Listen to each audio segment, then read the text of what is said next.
Hello everyone, it's Tuesday, so that means we're streaming. I'm Money Black Mage and we are playing Jak and Daxter Precursor Legacy.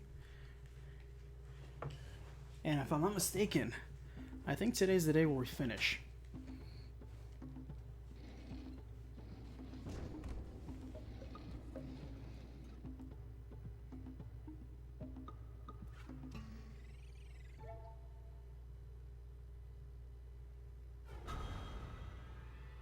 Hey Zaku, just in time.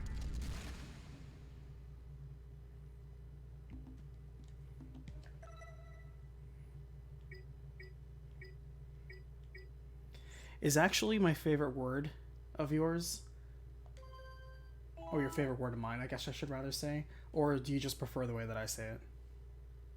Hey Griffin, welcome in.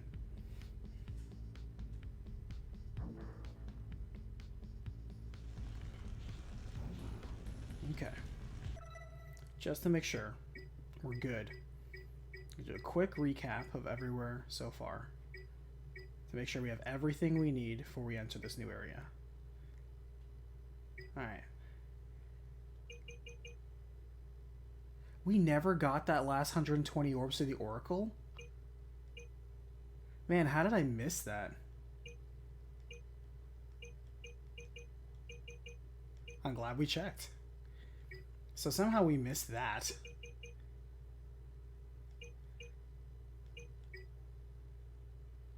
Alright, so we're good on the beach. Good. Good. Good. Good. Good. Good. Good. Wait. Yeah, good. Good. Good. Good.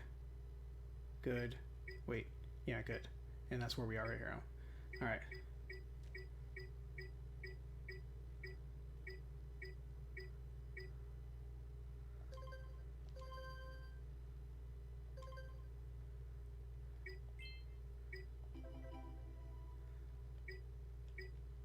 Ooh.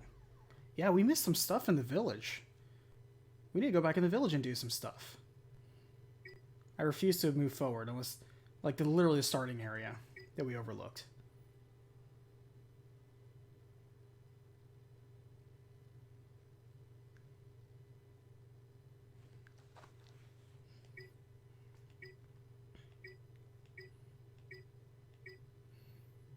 Hey Dark, how's it going today? You know, I thought of doing something kind of interesting. And it's funny because I'm trying to look for an extension on it on Twitch for the extensions, and I can't really find one. I want to make like a little scoreboard and give credit to everybody that, you know, gets a point for attending the credits of any game. I like to just tally that sort of stuff. I know in the beginning, Dark, when it was just like me and then basically you and like a handful of other people at most, it was easy to keep track of, but we have, you know, pretty good number of people here. And I think there's plenty of people that have at least a couple of points under their belt, and I want to track that. Alright, so we're good everywhere. We just need to go back in the village and get one, buy one orb and then go back and, because, man, that would have been annoying if I beat the game, and then I'm like, wait, I didn't get everything? Nope. We're at the very beginning. Fortunately, we're right next to a little portal, so not a big deal. Yeah, we got some work done, Zaku. We finished this area, we finished the spider cave, we did the snowy mountain. We went back and got, once we got the yellow eco switch done, we went back and got the other orb from the other couple areas that were missing, so we got some work done. We got a lot of orbs.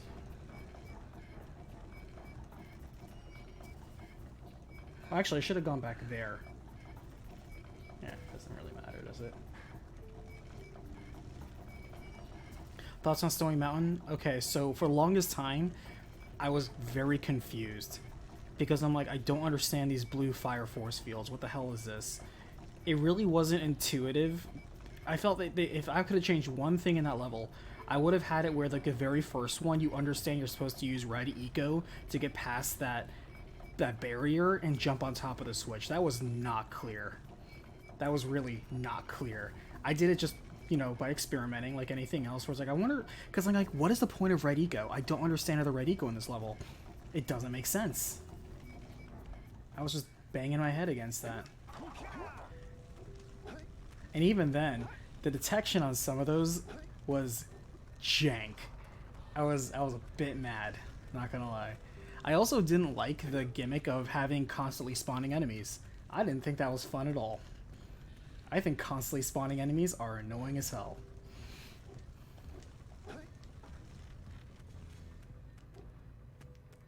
So not my favorite level, but not the worst level.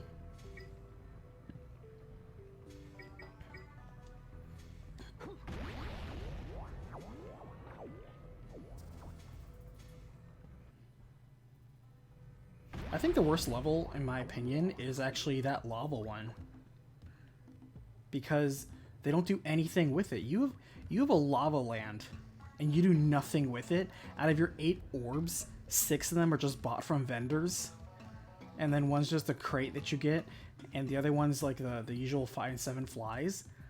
You have a lava level, and you do nothing with it. That was bad.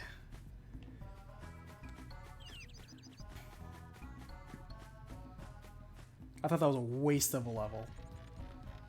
A lava level should not be a Passover level.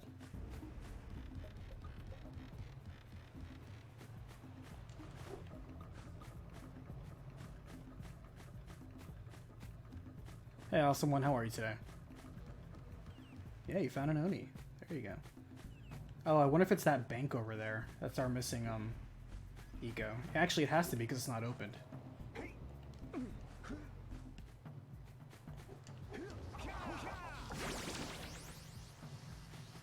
Yep. There we go.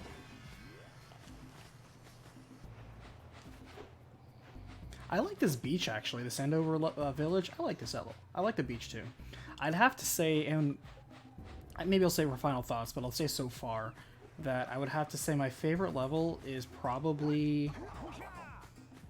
I really like the swamp level, actually. I thought the swamp level was actually really good. You have proven yourself worthy. Here is a power cell. I heard they added Legend of Zelda content to Animal Crossing. Is that true, awesome one? Please confirm. Eager for tomorrow? Nice. Got a knee appointment.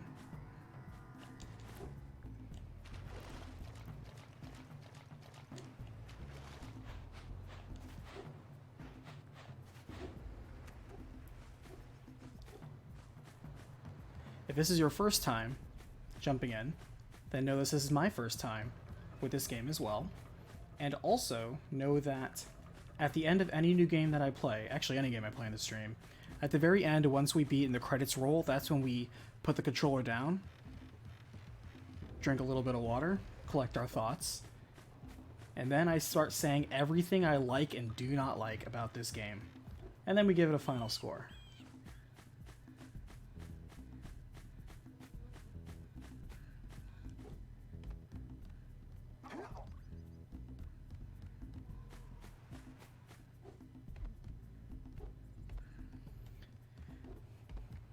So it was super humid and pretty bad yesterday, or the week before so far, because of all the tropical stuff. Whoa, I thought I was T-posing there for a second, but that's supposed to be that way.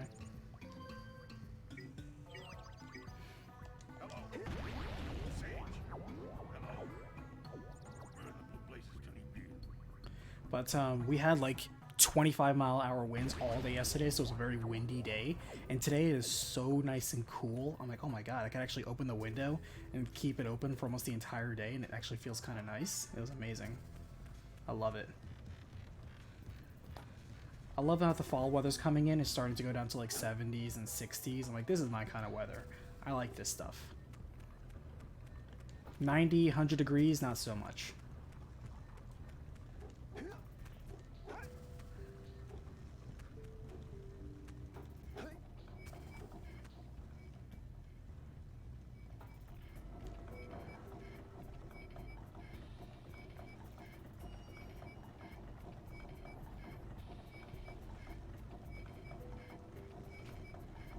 But But yeah, otherwise, the snow level, I didn't like the way they handled momentum. And the infinite spawning enemies was not my favorite, and the unintuitive way they handled Red Eco. Other than that, yeah, it was an okay level.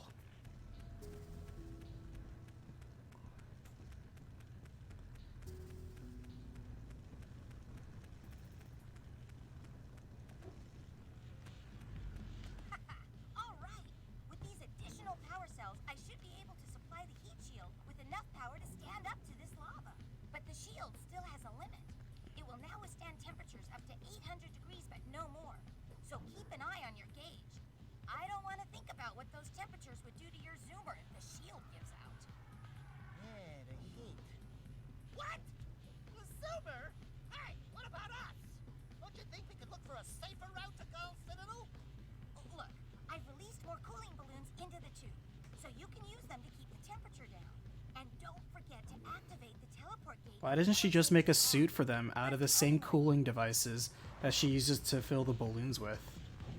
I mean, if she can make balloons that can withstand 800 degrees no problem, and also can remotely cool machinery, why didn't she just make a suit like that for us?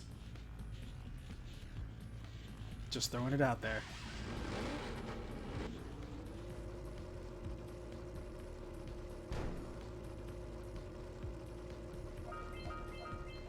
Alright, so since I realize that we don't have to get these perfect in one shot, we can just kind of beat the level and then go back and do it at our own pace.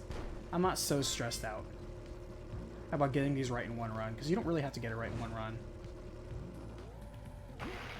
Which is good, because I wasn't planning on doing that anyway.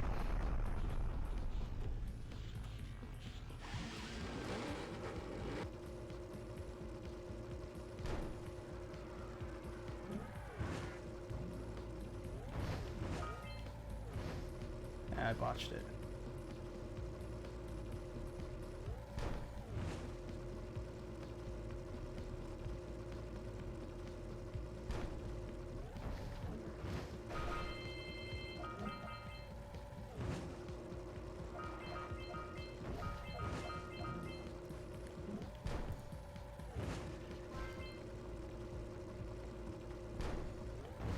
Give it to me. Thank you. Okay, I wasn't sure if that was fire. This is cool.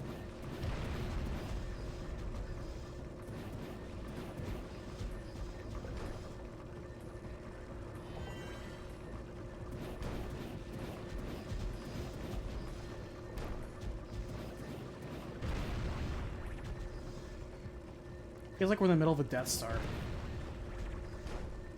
Speaking of, correct me if I'm wrong, doesn't the new Star Wars game come out this week? What was it called again? God, I can't remember. Let's get going.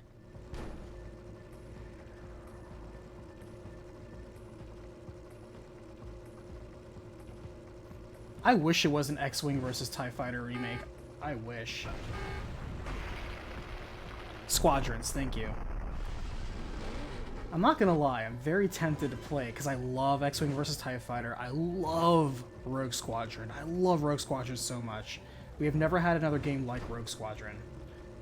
And I know it's not that, but I really wonder, like, because I did like the flying in Battlefront 2. The space combat was honestly my favorite part. But I liked TIE Fighter though more than I liked X-Wing. X-Wing was okay, but TIE Fighter was really good. The thing I love the most about TIE Fighter, and that's one of the reasons why I also loved Rogue Squadron 1, because even though, yes, 2 and 3 were all good games, like all the Rogue Squadron games are good, but the reason why I especially love the first one is the same reason why I love TIE Fighter, is because they dipped into the expanded universe and really brought out a lot of creative battles, different ships, and memorable just moments from the expanded universe. And a lot of them were just genuinely fascinating. They didn't just repeat the same constant levels over and over. It's not constantly running the Death Star run. You're not constantly running Battle of Hoth. You're not constantly running, you know, a lot of the same environments over and over and over. A lot of those games do that. Oh, this is a generous checkpoint. I like that. There were so many creative and interesting battles, so many cool ships to use. Oof. Alright. I admit that was on me. That I love those games for the same reason. And of course, the flying itself was just so butter smooth and so responsive and good.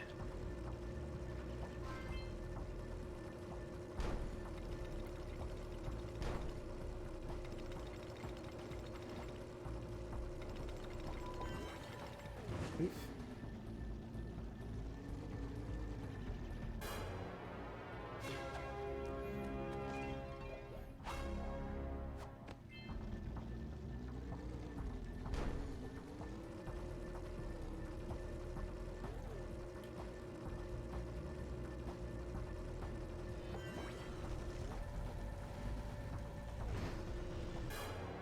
Nice. Zoom, zoom, zoom. Alright, now that we have that. There were only 2, I believe. Yes. We're just gonna go back and just chill. Enjoy, and get some... A lot of the orbs were actually in the first third, really. There were almost no orbs in the latter halves.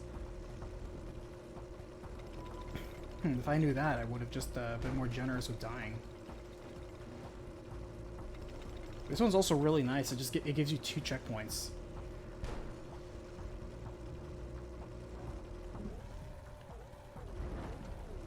Ah, thought I could get that.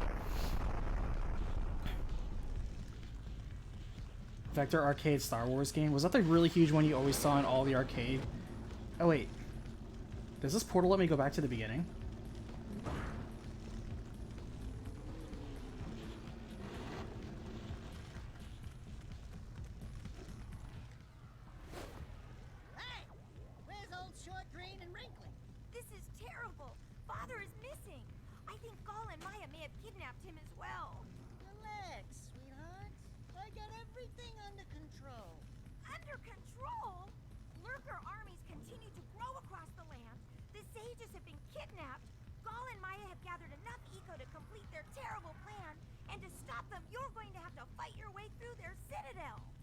Oh, I am? Yeah. That about sums it up. You've got to rescue my father before it's too late. And Jack, be careful. Yeah, we will be. That's like the most emoting Jack has done all game.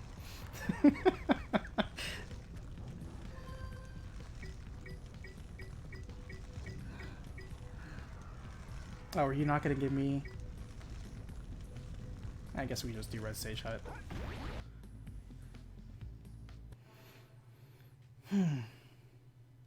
It is true that Disney declared EU hardcore, or not hardcore, non-canon. I don't know why I said hardcore. Dude, the EU is hardcore. We have to kill it. You know, when we were young and dumb, and it was 2015? Is that when the deal went down? 2015? 16? Something like that? We were all thinking, okay, it was very divisive because we all loved a lot of the EU, but let's be real, a lot of the EU was also garbage. It was really big. Yes, there was a lot of good stuff, but there was a lot of bad stuff too. So, watching all of it, they were like, okay, you know, we'll cherry pick the good stuff and then just throw away all the nonsense stuff because we want to write our own stuff going forward. And I was one of those that was okay with that. I was like, I get it. They can't really write sequels until they kill that past. And boy, did they kill that past.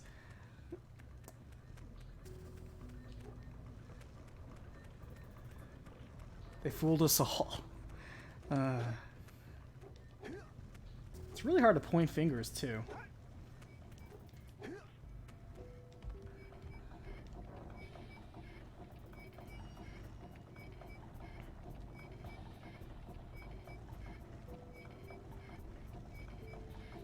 Zelda's have been in older Animal Crossings, but other than the new one, though.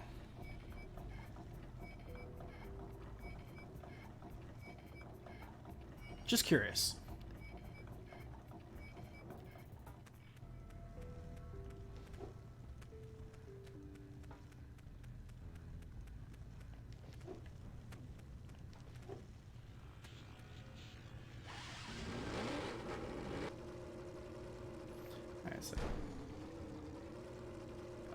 Just getting orbs here.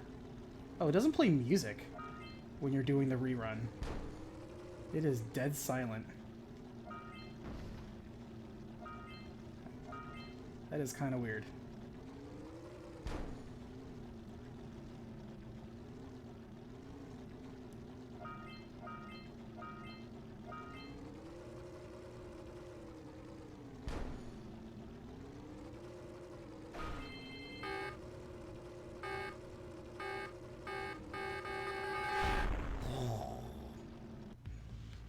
Oh, now there's music. No, it's a previous level. No, it is playing music now. That was weird. Music just disappeared.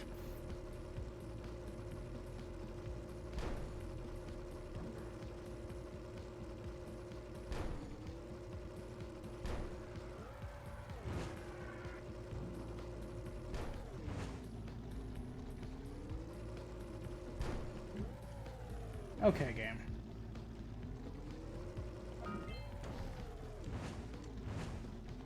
Yeah.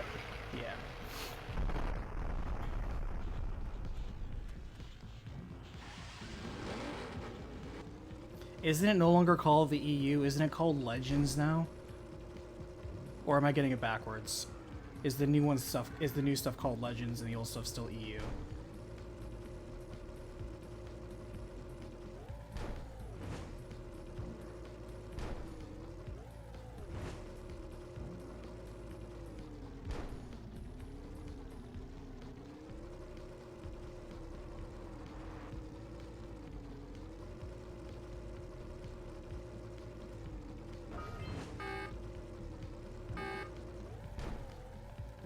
Okay. Okay.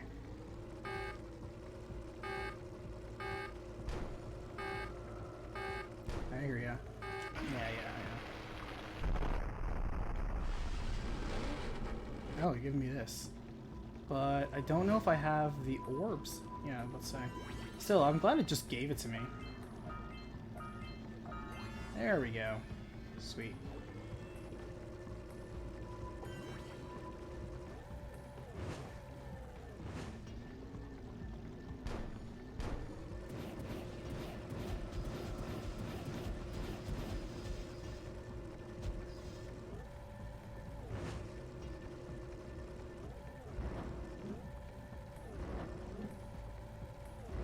Okay, so now we gotta go through a dark citadel.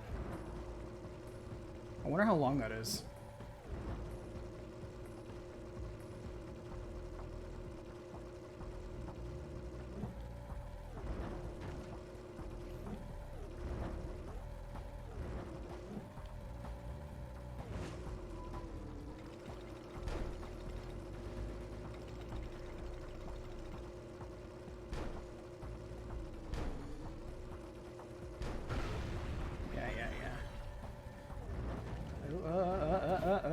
Nope. Too much of a correction.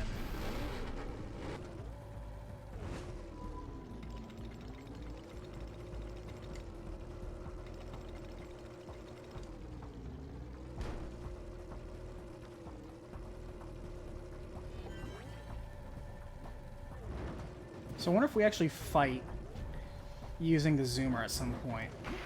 I didn't think I was going to get that. I was way too wobbly.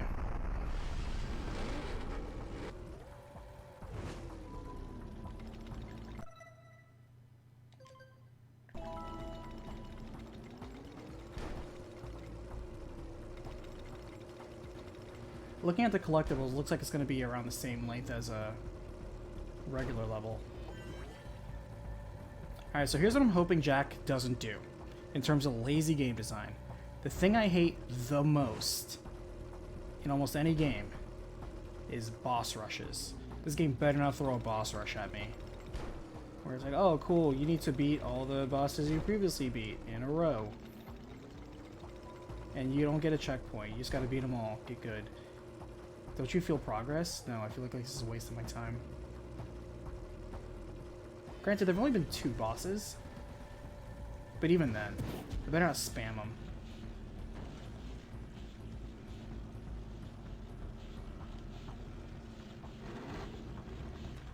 Okay. I saw some long comment, let me read it. Griffin, I agree. My best friend is a hardcore EU Star Wars junkie, and if you want to wind her up, hey, I think that's cool to do. Friends can do that. Just want to remind her of her favorite parts of Star Wars are non-canon now. What were her favorite parts? I'm curious. Were the koalas that erased to the Force with magical force fields? Was that her favorite part?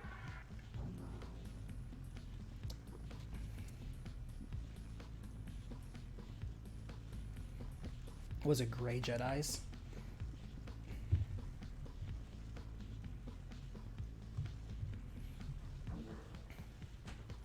I think it looks like it controls like a Y-wing. You know what? I actually, in most of the like in Rogue Squadron 1 especially, one of my favorite missions to go through, if it wasn't speed related, which if you're trying to go for all the medals it would have to be, but if I'm just cruising, Y-wing is such a solid ship in there.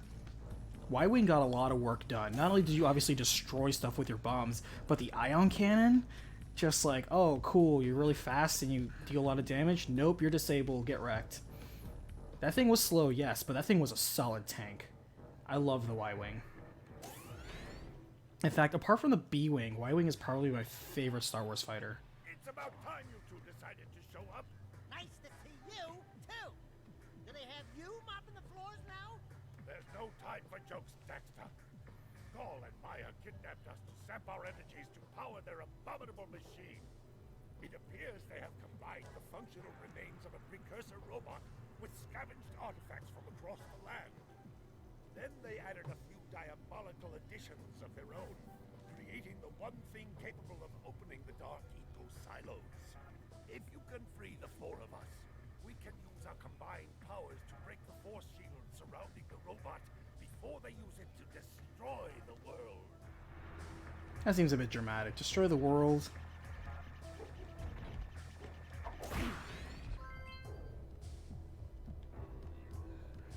Like, you literally just told me they built this thing from scraps. I don't think this thing is going to destroy the world.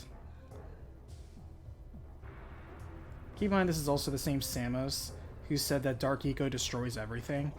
Even though you're talking to a dude that clearly Dark Eco didn't destroy him, just turned him into a weird, I don't even know what he is, marsupial? Weasel thing?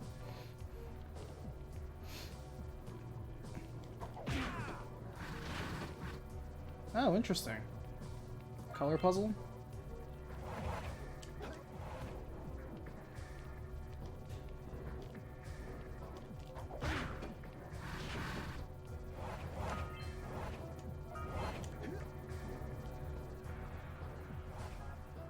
And also, what is it?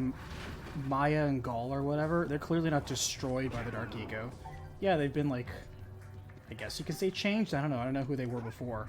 They also said that Gaul was like the Dark Sage. I'm like, the dude was Dark Sage before, apparently. He was affected by Dark Eco. So clearly he wasn't destroyed. I think Samos is just a little bit hysterical.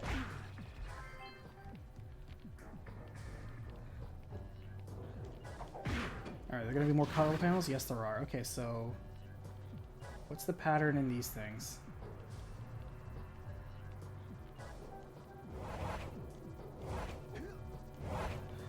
Oh, I get it.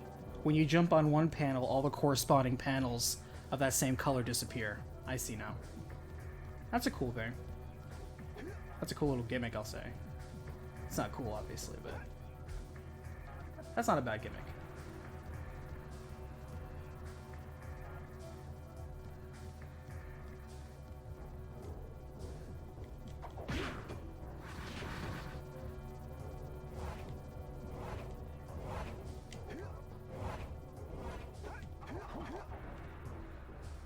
I thought that was closer, but I guess not. Do we get across? Oh, we'll probably have to free that dude. We'll probably have to drop down from there, too. Yeah, it's probably that elevator that's over there. Okay. The actual world they exist on is kind of messed up. Interesting.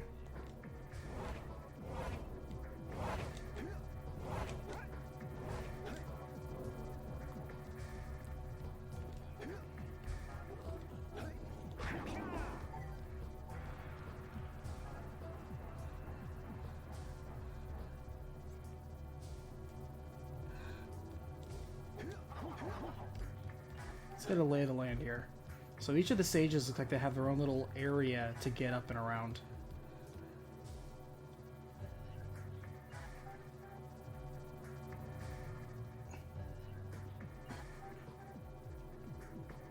Okay. Alright, well, let's just get started.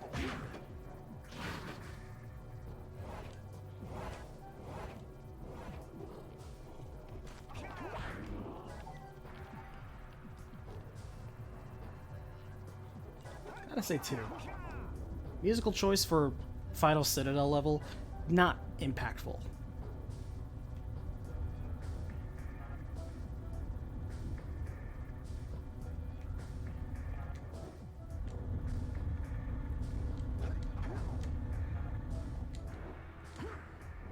Whoosh.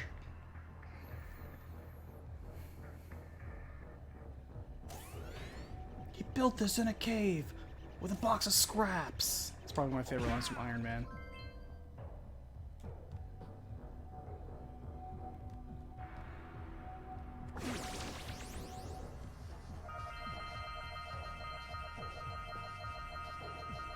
Okay. How many of that was that? A lot of them. Wow. Okay. Land on the next launcher! Oh, okay.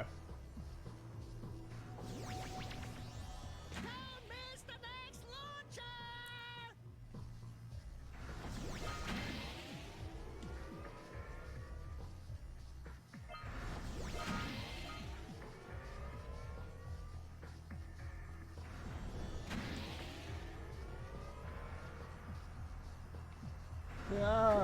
Okay, that was lucky.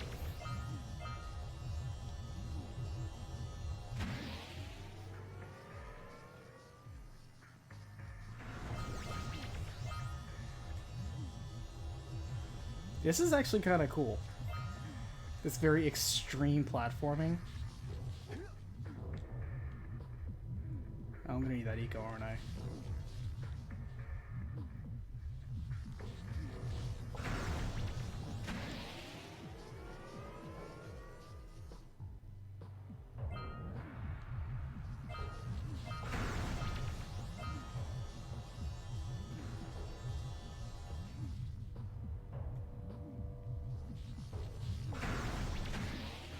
Oops, messed up.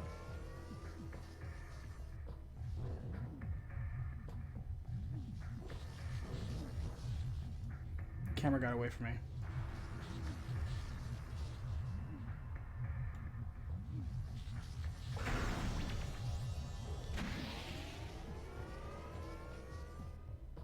Whoa. Yeah, just like the landing.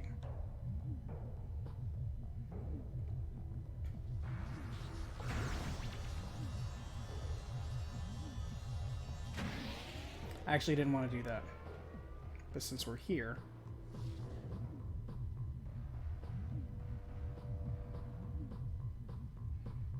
oh yeah, if you get vertigo during this part, that's got to be rough.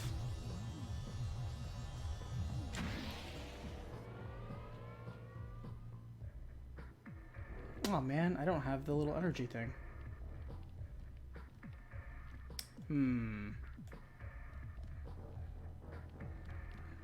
Can we make it back?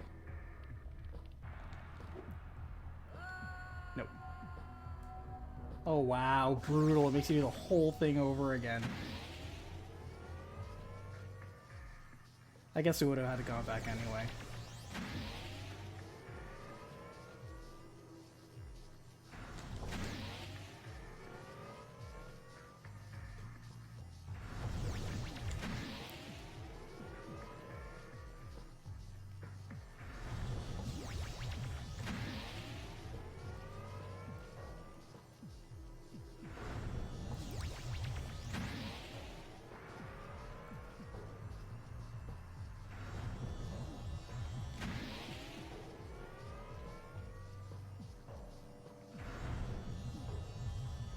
Yeah, if I actually got the little eco during that part, it would be just enough.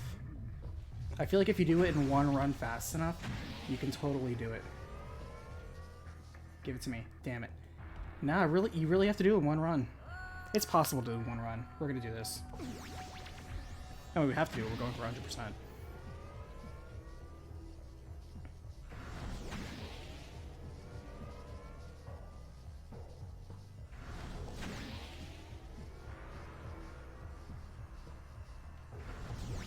You just really got to get every single one of the blue egos.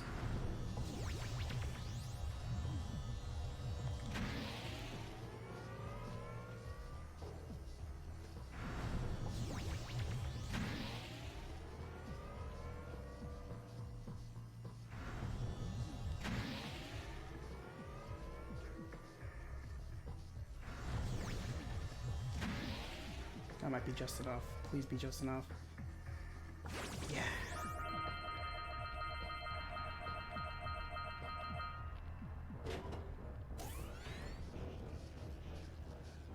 Easy peasy.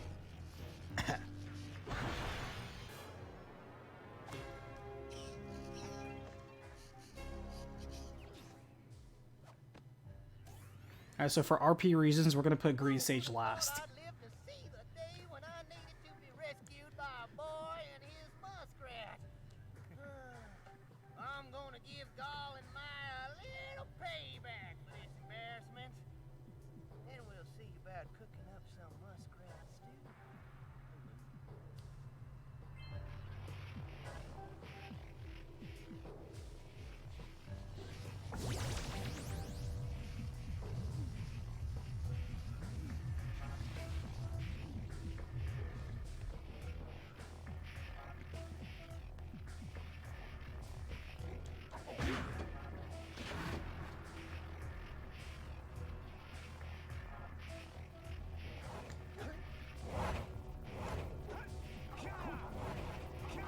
Shit. Misjudged that.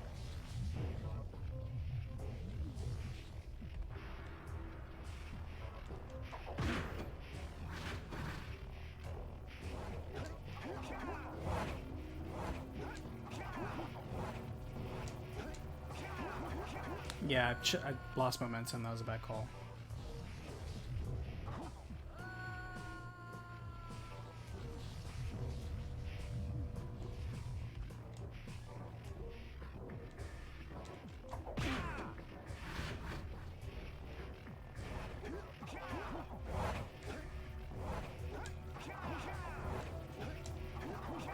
Oh, am I not gonna make that? Okay, I guess I really have to make every single one count. What I should do is I should save the blue one for last and not jump on it early, because I don't really need to jump on it early.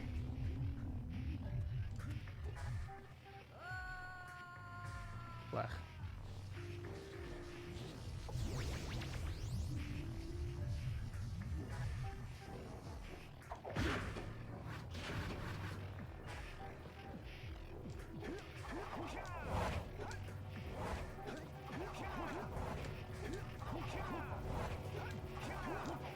Yeah, because I realize I'm just wasting the yellow one in the beginning, aren't I?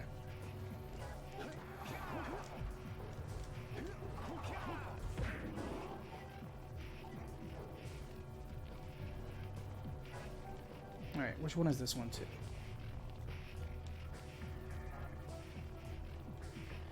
Alright, good.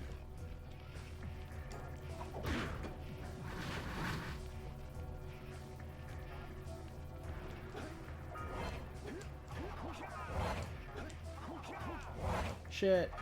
Bad call. That was a bad call. Oh, what the?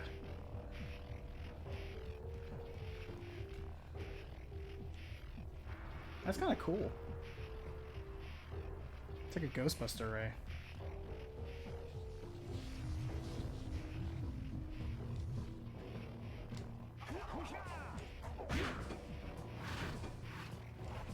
No, I forgot the thing. Phew. Watch that, but still pulled it off. Yeah, I'm unclear. I don't know. I want to play Squadrons, but I also want to wait for reviews, because I just really suspect it's going to be a 4-hour campaign, and everything else is going to be multiplayer. It just reeks of that, you know?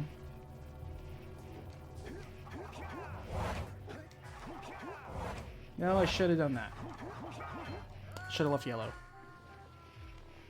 Should have left yellow.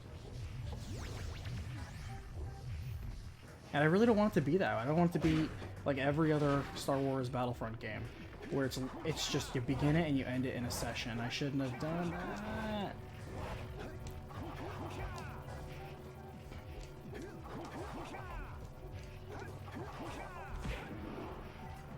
It's like, yeah, but it's $40. I'm like, yeah, but that's $40 I could put towards like another better game.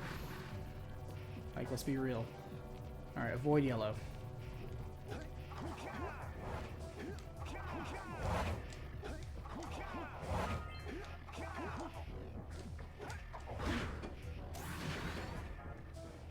Okay, what do we got here?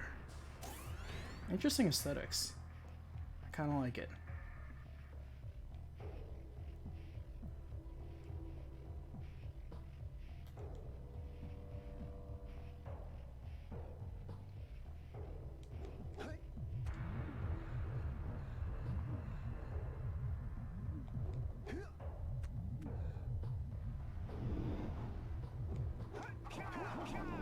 Alright, so what's the purpose of this thing spinning?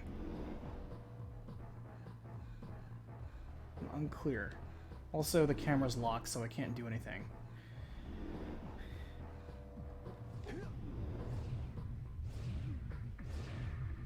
Alright, so now it's spinning and it's on fire. Okay.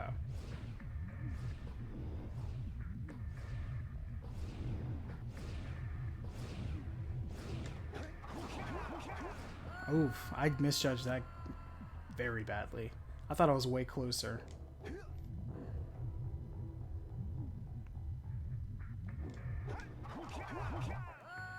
Oh,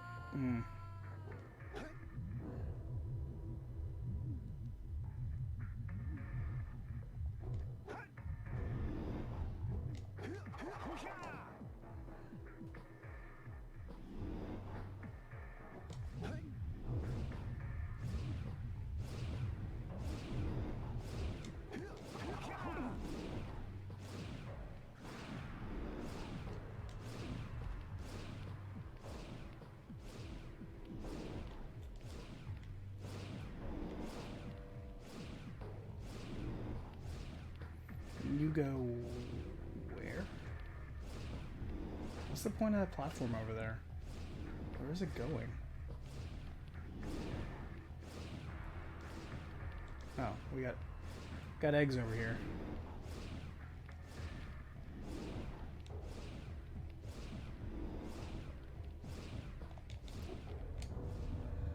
Hey Sam, welcome in. I keep saying welcome in like you're coming into my house or something. Like you're coming into a store. I guess it's just, you know, years of that just being part of my vocabulary.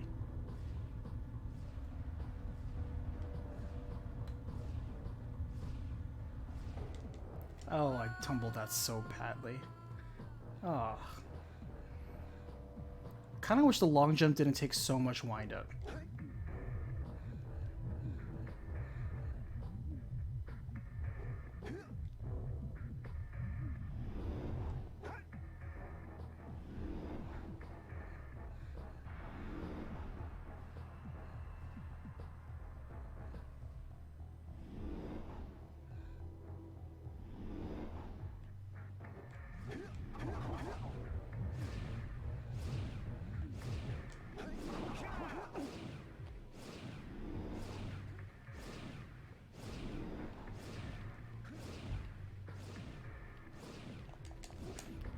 Oof, that was too close. Oh, thank God. It's always... You can never quite tell when he's going to grab a ledge or not. Oh my goodness. These jumps are like exactly the length where it's like maybe you can long jump. Or maybe you can just do a quick double jump. Hard to say. Okay. So what's going to happen when I get Blue Eco on these things? Alright, so they all rise. Some taller than others. And I gotta get over there. Okay, seems straightforward. And if you miss a jump, you fall in a pit. Got it.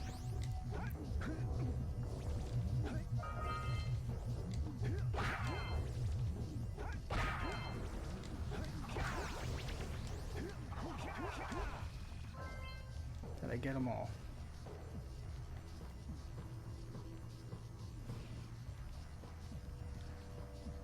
Watch there be a bank on the opposite side of this that requires being...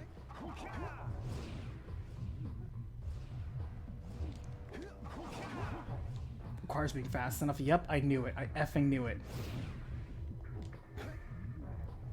I was like, wow, they sure give you a lot of time for that.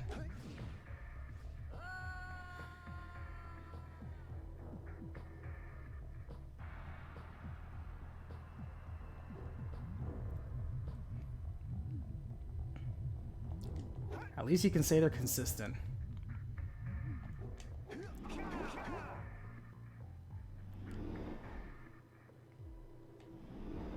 Oh, that was bad call. I knew it the moment I jumped. Bad call. Welcome back, awesome one.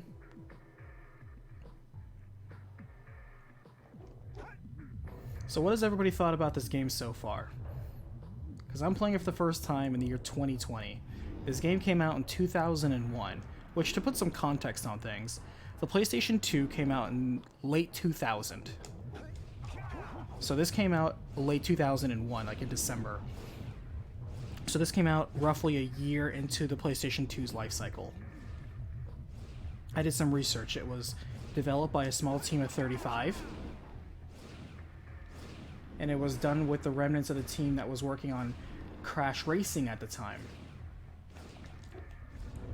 They had initially 2 programmers and 10 artists.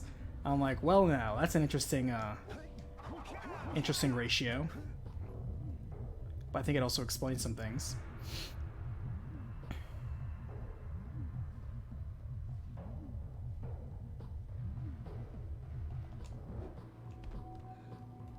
Alright, double time.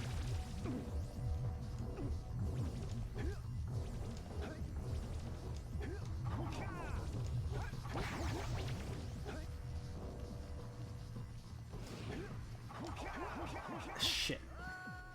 That moves right as soon as I moved. Otherwise, good tempo.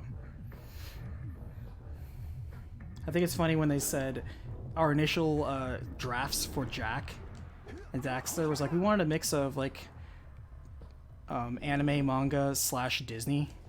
So I'm like, okay, that actually explains a lot. Oh, you didn't want to grab that? You didn't want to grab that at all, Jack? Really? Because that explains why everybody has big eyes and small mouths, and the dudes have big hands and the women have curves. It explains. It explains the art style.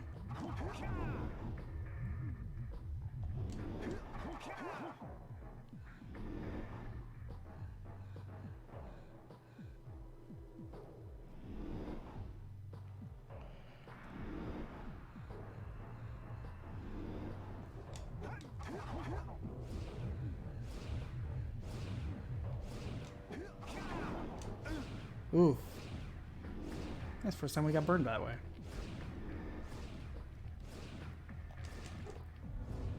I almost jumped straight into that hole a second time.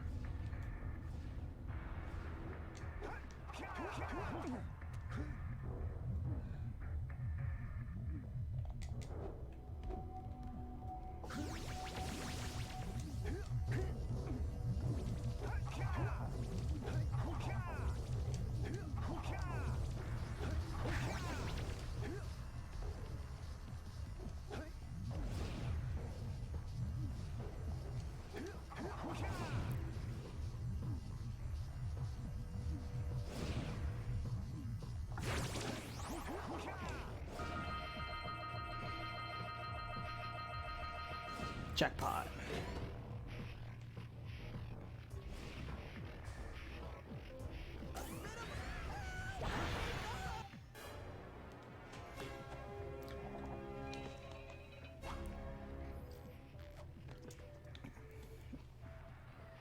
Good work, fellows.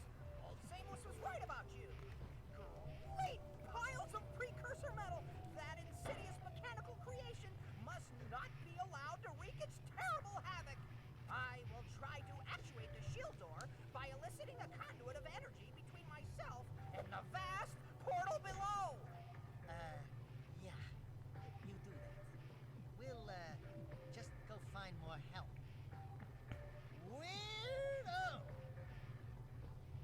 What was so weird about him?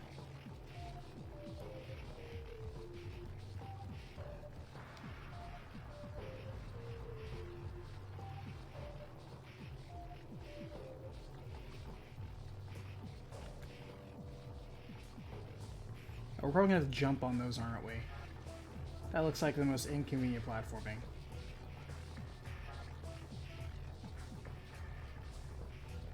There's this like one little orb just standing there. Did we miss one?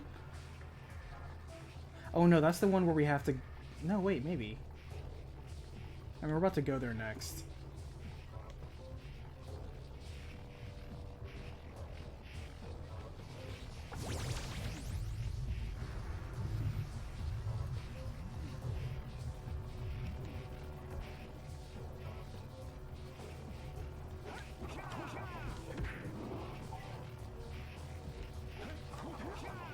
Yeah, okay. It was just because of this. Yeah, so when we get over there, we're gonna have to get that.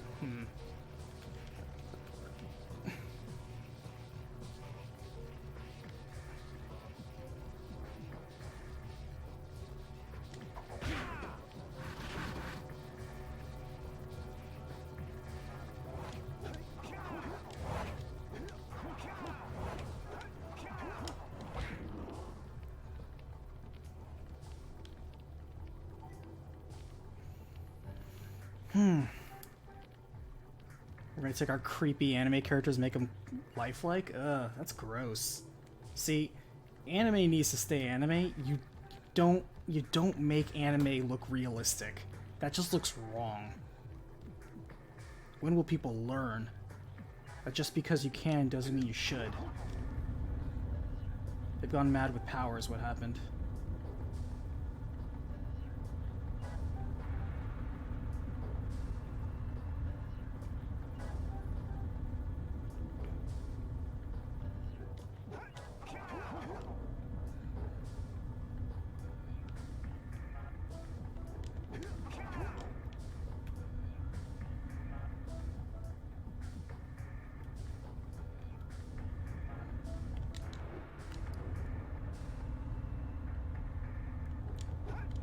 Ooh, lucky grab.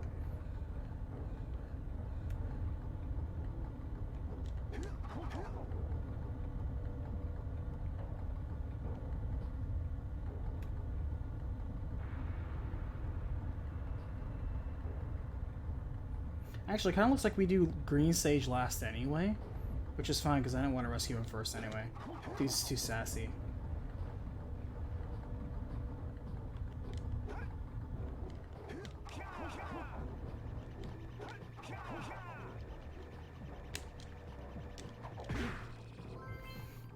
Apparently they spent 3 years developing this.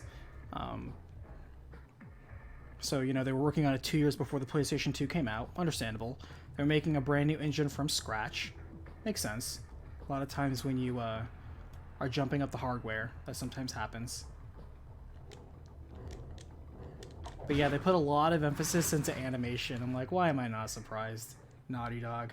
That you put more effort into animation than you did actual, you know, gameplay mechanics or... I don't want to say game design, because actually there's a good amount of game design here.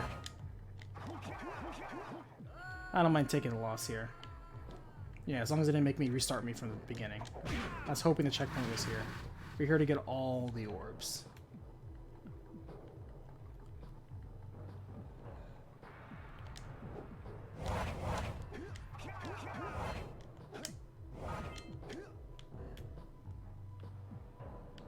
That was all of them, right? Yeah.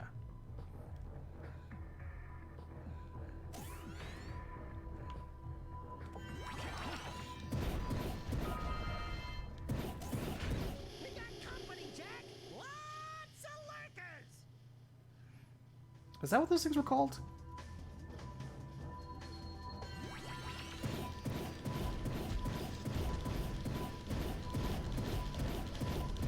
I know they've said it.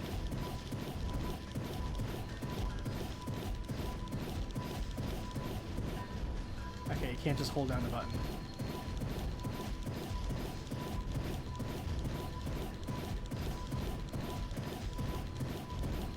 Are these infinite? I'm sensing they're infinite.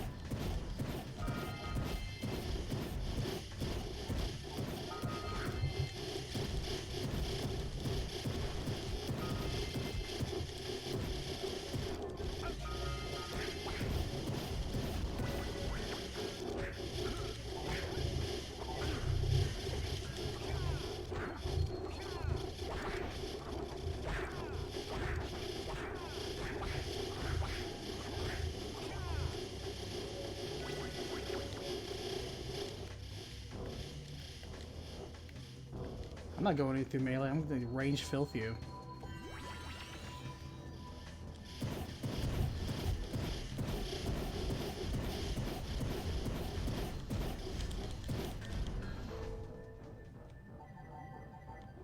Especially on 1 hit point. Come on. Let's be real.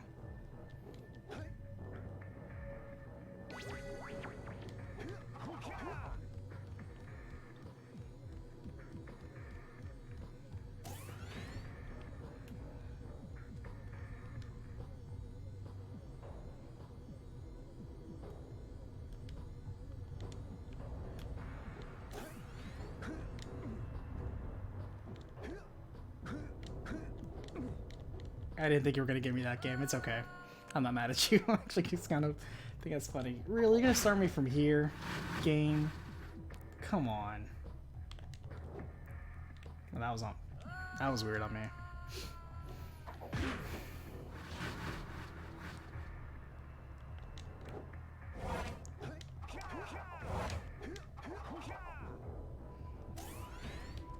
Alright.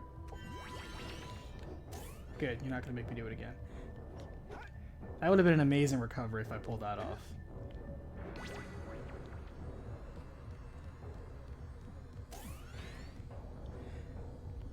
So this game sold 1 million copies when it came out, which by the way is very good. That was a blind jump. The camera's locked, and I do not appreciate that for tight jumping corridors. I do not appreciate that at all. Ugh.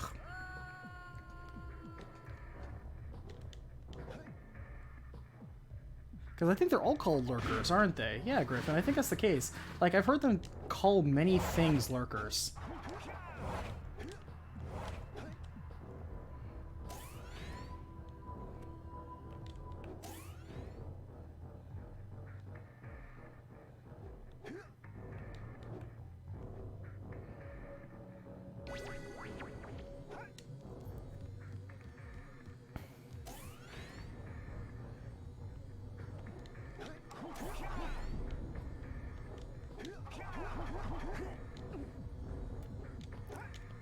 Get it to me. Fuck. I should have long jumped.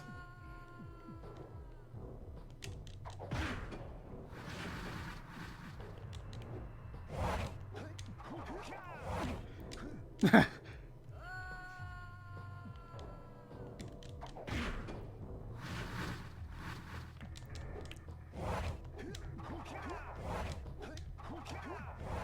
think I've died more times to the camera than anything else in this game. Possibly the weak double jump. So when are we all playing Among Us? Man, I know it's the cool internet thing to do right now.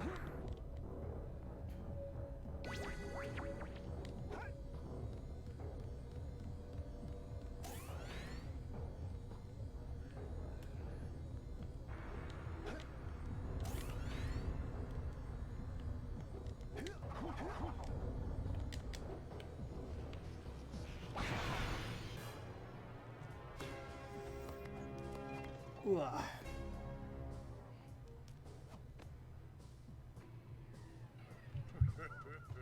You finally come to rescue me.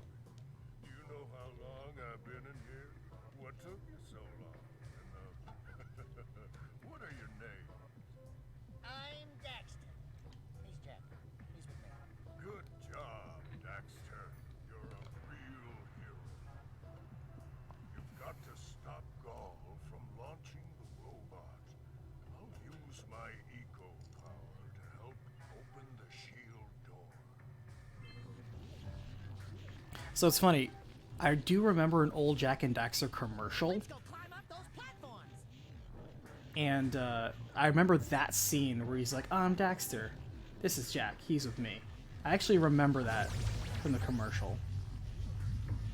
Yeah, this game sold 1 million copies, and then when it became digitally distributed again and was HD re-release, it sold another 1 million copies. So you could safely... I give credit to remasters.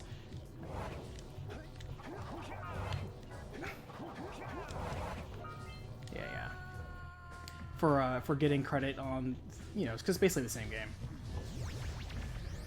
And that's very impressive, honestly, because 1 million even today is still very good. People think 1 million is like not good. It's very good. It may not be good for corporate standards who want to sell like, you know, 15 million copies of a game, but it's perfectly fine for almost every single game.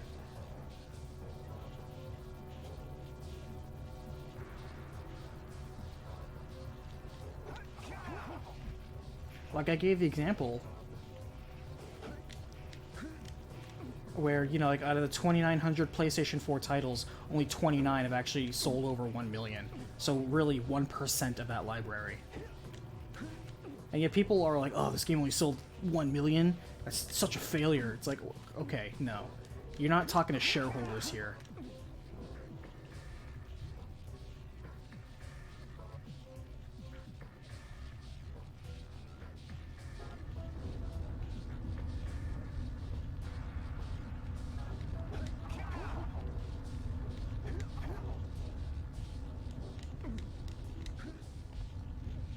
Okay.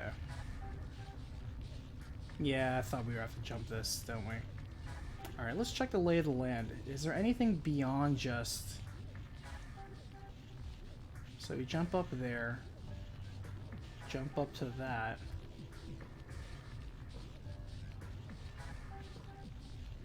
Okay, interesting. I really hope the checkpoint in this is generous.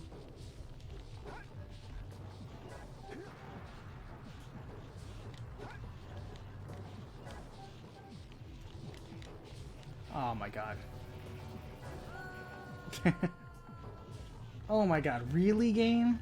Okay. Gonna be like that?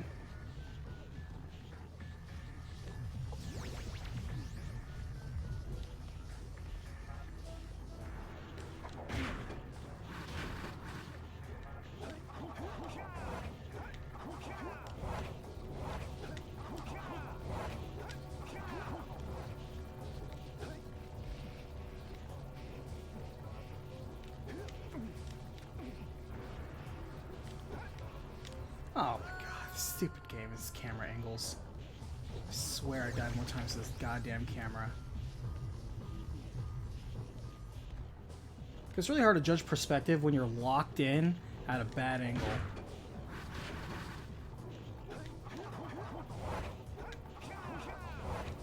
It's like, are you too early? Are you too late? You don't know because this camera does whatever it wants to. I don't like you have to over jump in so many cases just to kind of be in the right spot.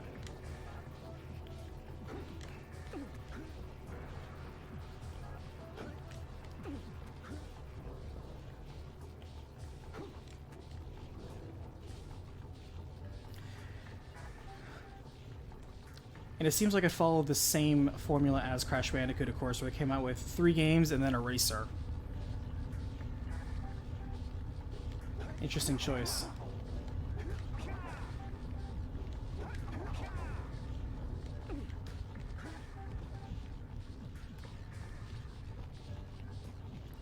Okay, that one that messed me up. What's the deal with that? So do you really have to jump up there and then... Yeah, I guess you do. Yeah, you have to jump on that thing. Okay. I wasn't prepared for that. Oh my god, game. Game, I was hitting double jump there.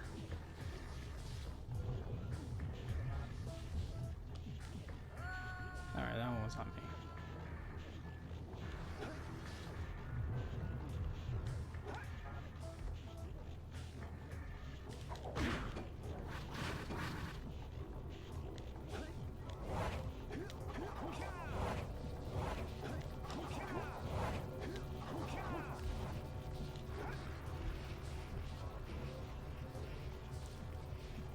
Like, they could have made the checkpoint right up at the top of there, but they deliberately didn't want to. This is filler right here. Where it's like, oh, you fell? Walk all the way around. Walk of shame. Do better next time. Our camera isn't bad, you're just bad. We built this engine from scratch, don't you appreciate it? We're like Bungie. Never mind our balloon physics and our dumb moon jump mechanics. We built this engine from scratch. That doesn't make it good, alright?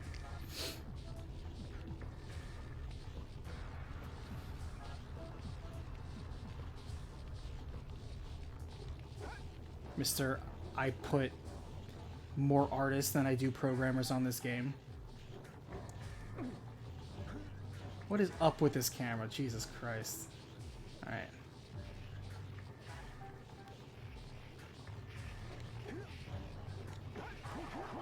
Game. I jumped early on that.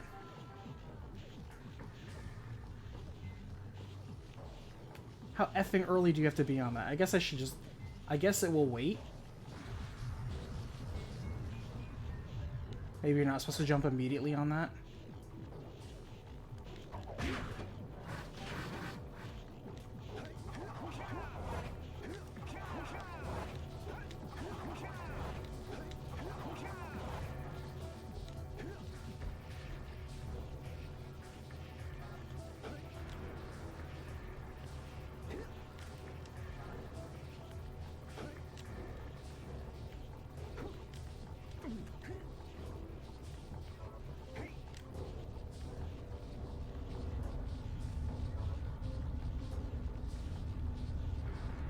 That being said, the artists did do their work. A lot of the environments look good. The animations, of course, are one of the most vibrant, interesting things about this game. For a 2001 game, this does look good. And I do play, especially in the last 8 months, a lot of games that came out right there at the turn of the century. I'm gonna hope that you can stand on that diagonal platform and you don't slip off. If you slip off, I'm gonna be mighty mad. Okay, good. You can stand on it.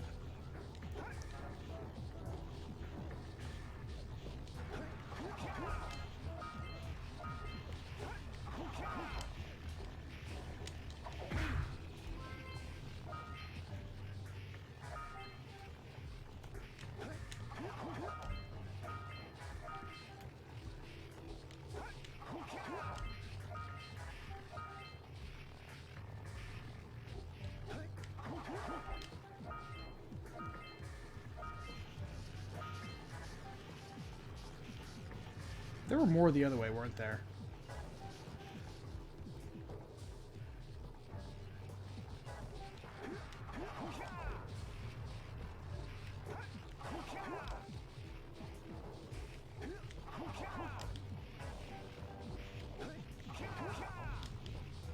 Yeah. Yeah, there we go. 2000, baby. Every single orb. No glitches. Which is good, because a couple times when I died while collecting an orb, I was kind of scared.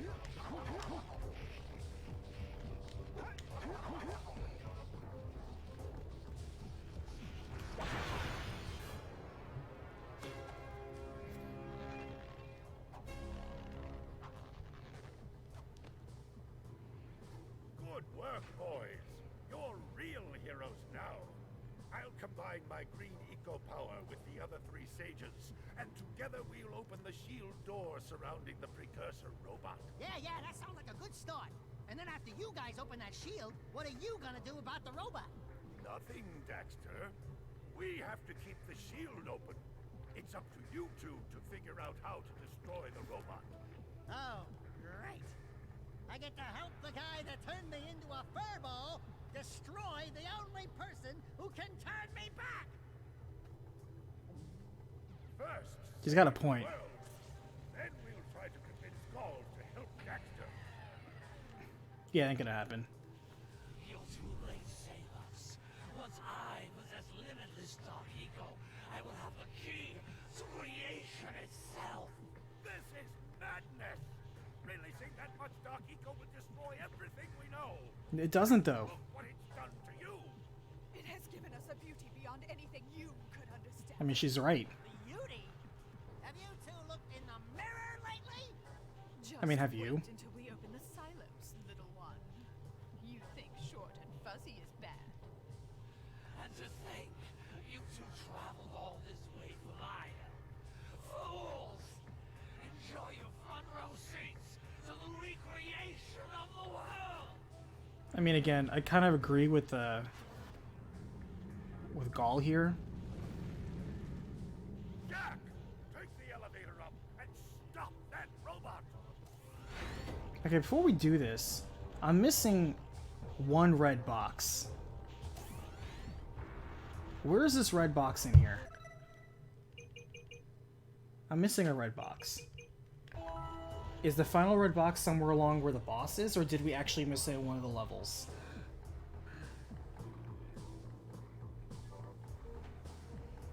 I guess we'll find out, because I'm not going to go all the way back down after climbing all the way up here.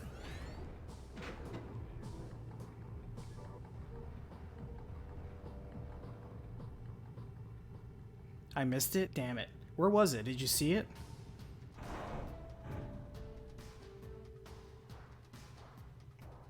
Can we go back down? Nope, we can't go back down. Alright, so this is the final boss area? Are we at final boss time?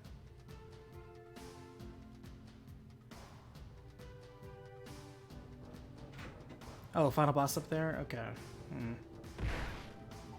Ooh, interesting.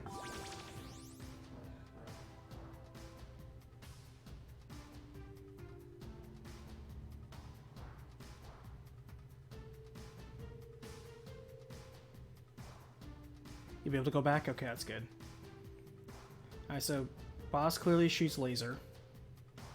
And just kind of wobbles in midair.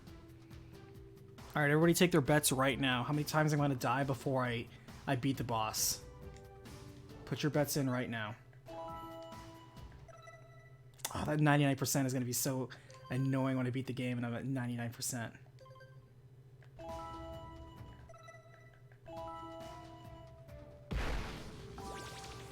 Minimum 3? That's not a bet. You gotta put a hard number. You gotta put a number on the table.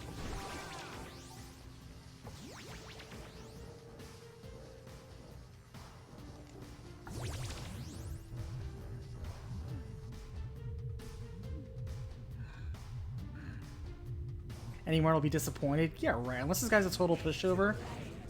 Come on. Alright, so we got fireballs.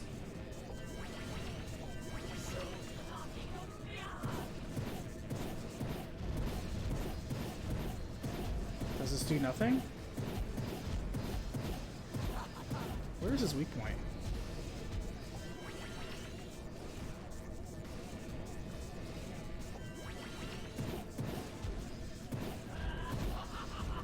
Oh wait, I think... there we go. I think I have to hit him in the head.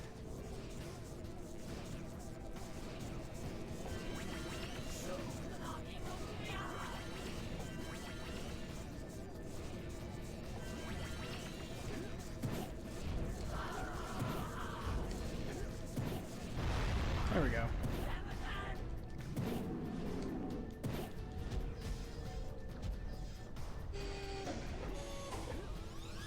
Eco won't protect you now. Oof. It will?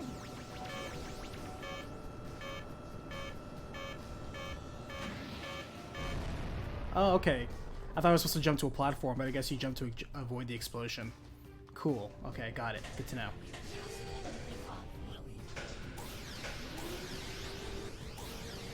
Oof.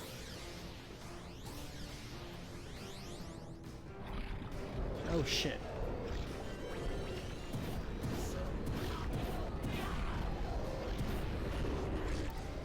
Fireball power, please.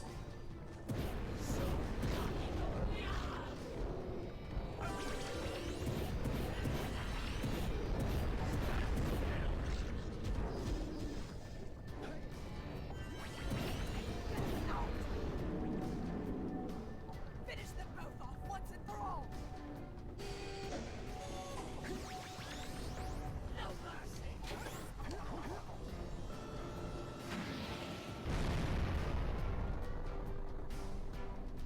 I like how he gets fall damage, but he doesn't get fall damage from something like this.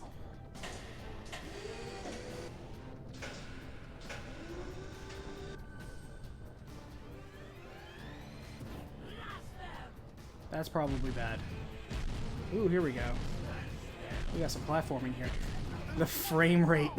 The frame rate just dies during that part. I don't know why it's funny to me. Oh, shit.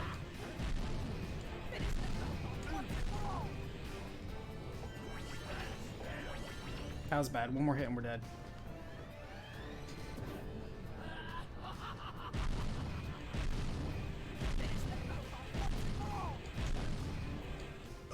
Come on, game. I was double jumping. Ah! The double jump got me. That was shenanigans.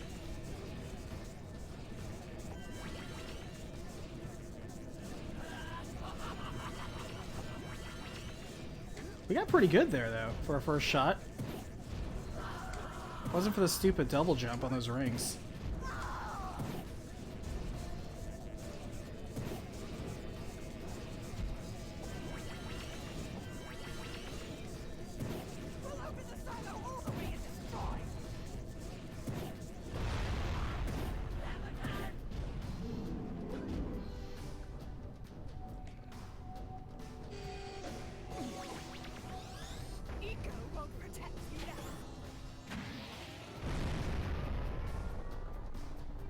That's probably a one-shot kill.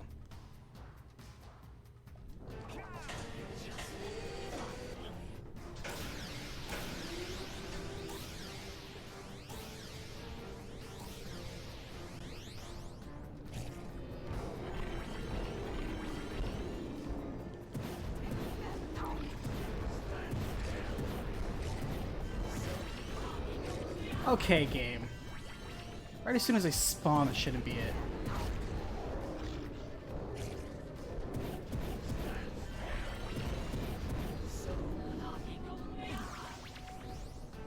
Okay, give me the green ego.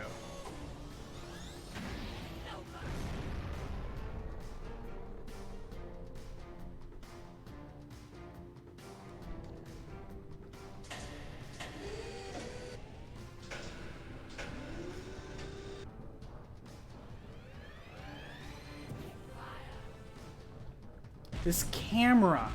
This camera! I can't change the camera! I literally can't see where those explosions are coming from.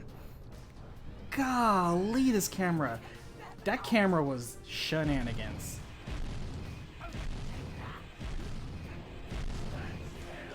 I'm dying more times to the camera.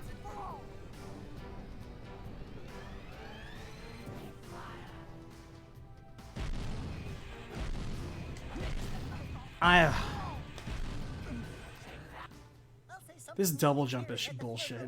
Like, how am I gonna get Shane back now?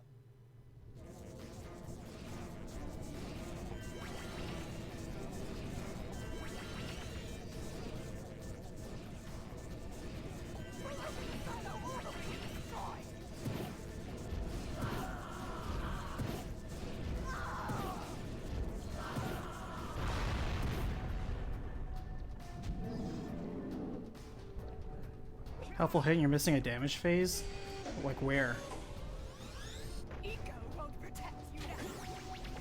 Oh, like during the fireball part?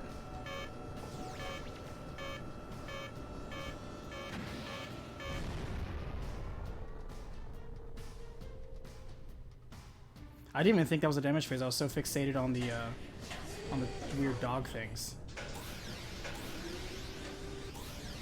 The fact that this is a locked camera really annoys me. Especially since this camera is not good. That right there. Like as soon as they live, they can hit me, but I can't hit them.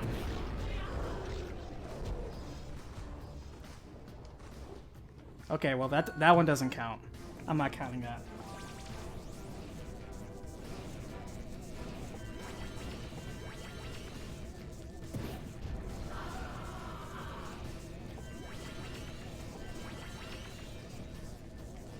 That was a slip.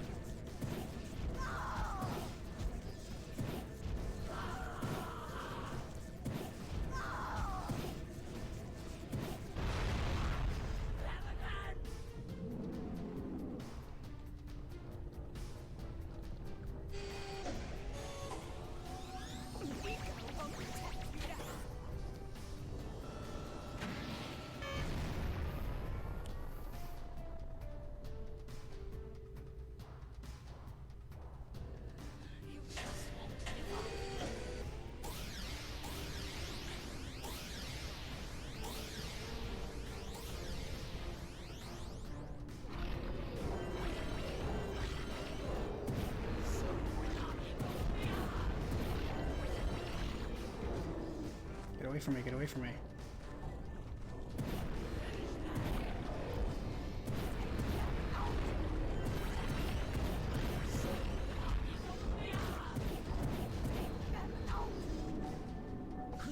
Finish them both off once and for all.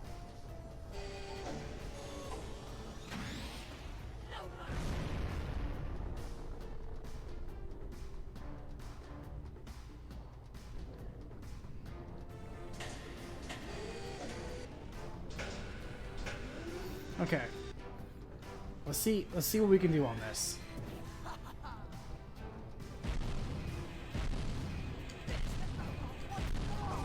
Ugh.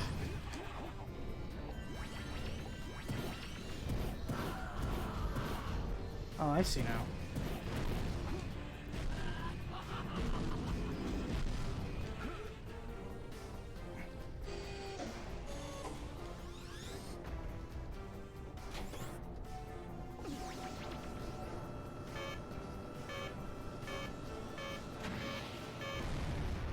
I hate those rings, though.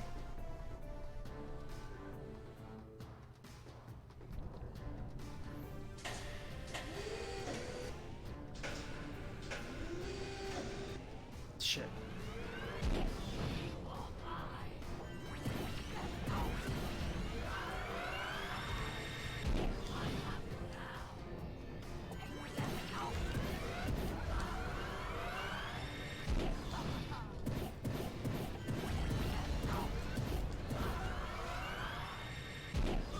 Ah, okay. I thought it would crash against that. I would get cover. Clearly I thought wrong. Actually, can I get an extra hit from... Can I go back? And get that platform? I'm gonna do that and get an extra hit.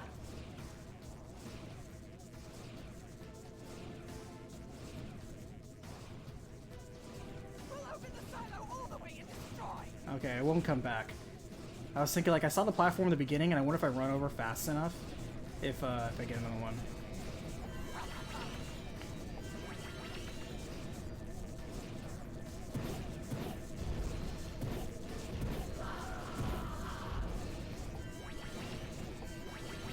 Alright, for some reason I keep getting hit during the stupid dog phase, which I really don't like.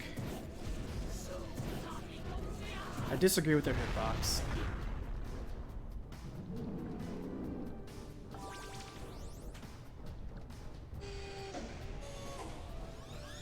Eco won't protect you now.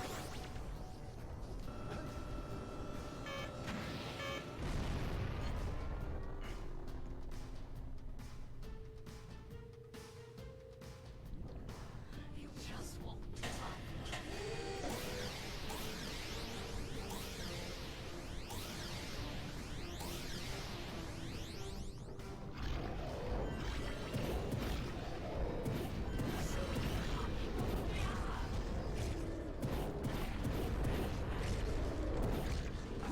See? Come on, man.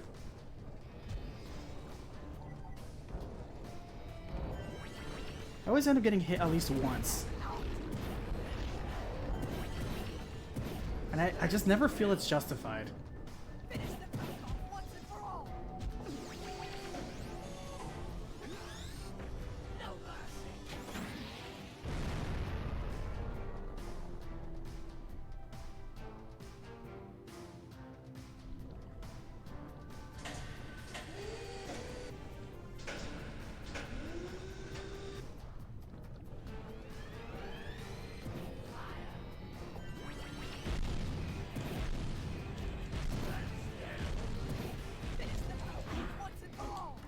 come on, game. Oops. Oof. That was almost a slip.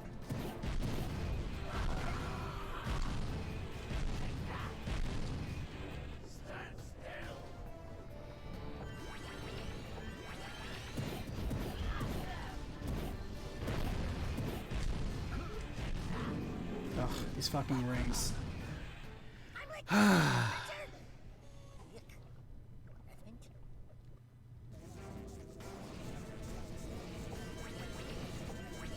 Hey Drake, how are you tonight? As you can tell, we're on the last boss of Jack and Daxter. This is the first time I've ever played this game.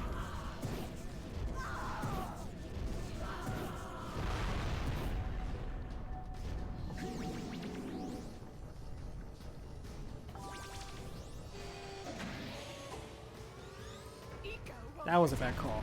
Oh, okay, it exploded instantly. That's kind of cool. Generous.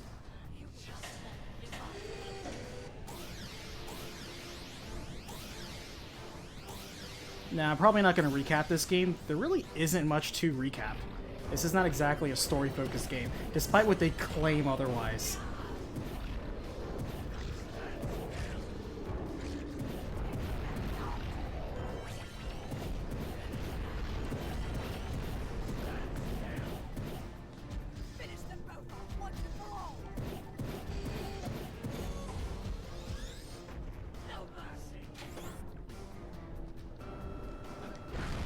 Okay. I didn't think I hit that bomb there, but I guess I did. I'm discovering at least new ways to die. I was just proud of myself, too, for not getting hit by the dogs. And go figure, I jump into the bomb. I didn't think I was on that bomb. Check the tape.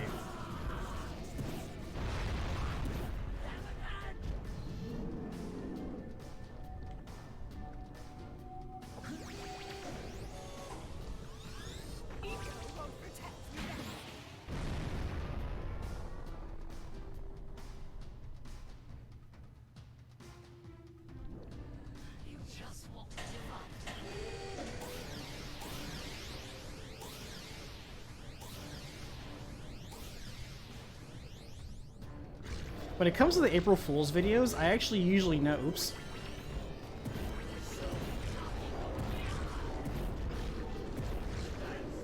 Beforehand, what I'm going to do.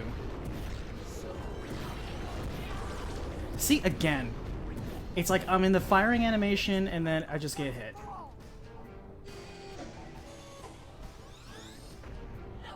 Whoa.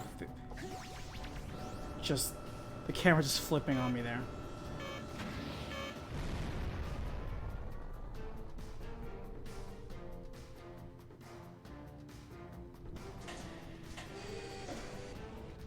I wonder if these pillars to the side mean anything.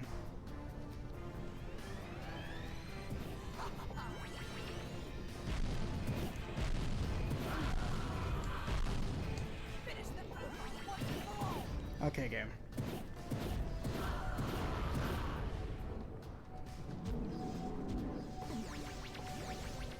That was a nonsense hit.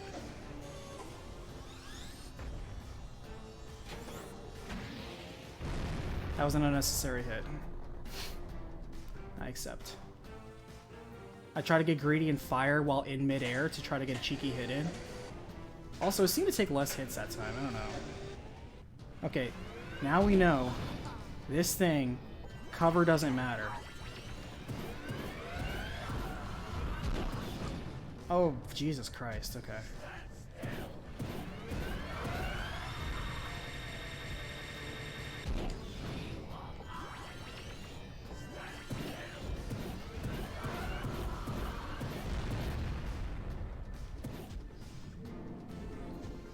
Please don't evolve. Please give me health.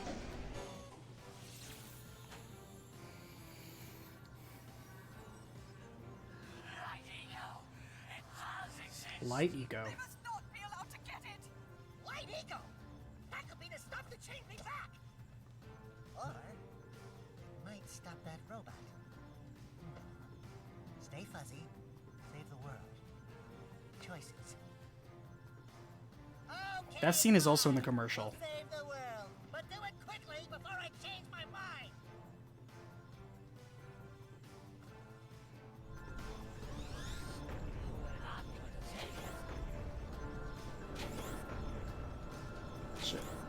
What do I do? What do I do? What do I do?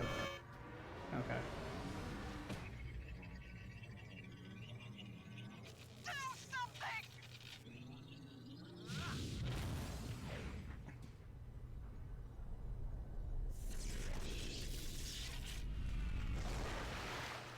Oh, did he actually kill them? Wow, straight up murder.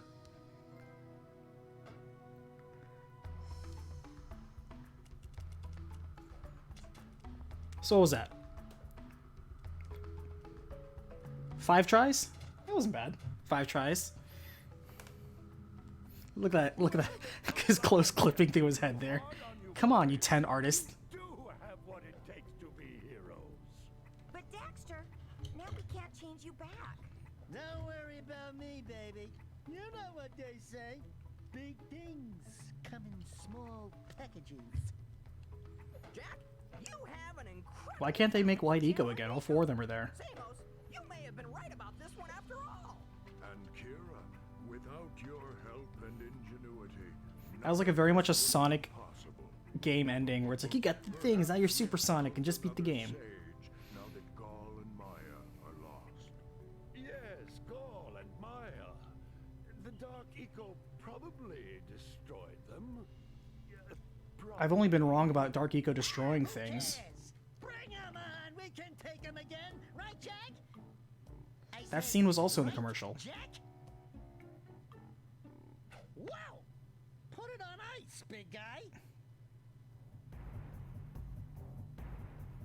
Okay, so we're not done with the game yet because we have one more red box to hunt through. But I suppose, since we're doing the... I suppose we can go ahead and give a review.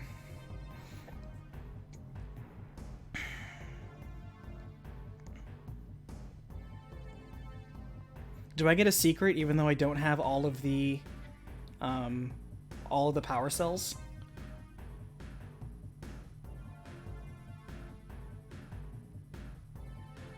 I have all 2,000 orbs. Cerny Games. Oh my god. Mark Cerny made his own little thing.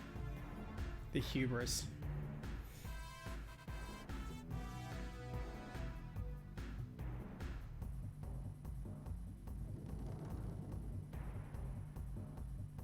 Wait, do I have to beat the game again to get the secret ending?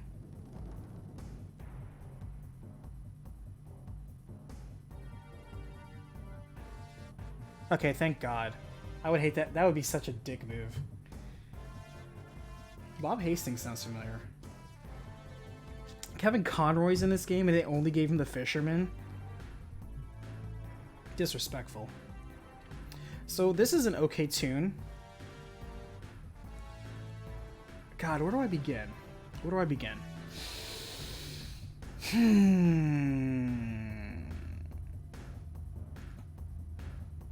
It plays after the credits. Yeah, but I don't have all the power cells though. That's what I'm saying. There was like, once I get the last power cell, how do I get the secret movie?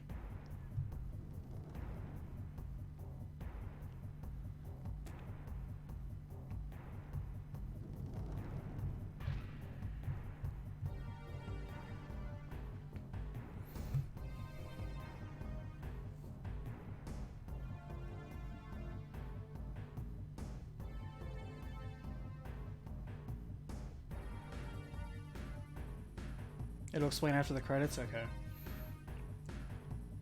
The Kenyatta Elementary School. Alright. Alright. Where do we begin on this game? Gotta collect thoughts. Collect thoughts. Collect thoughts.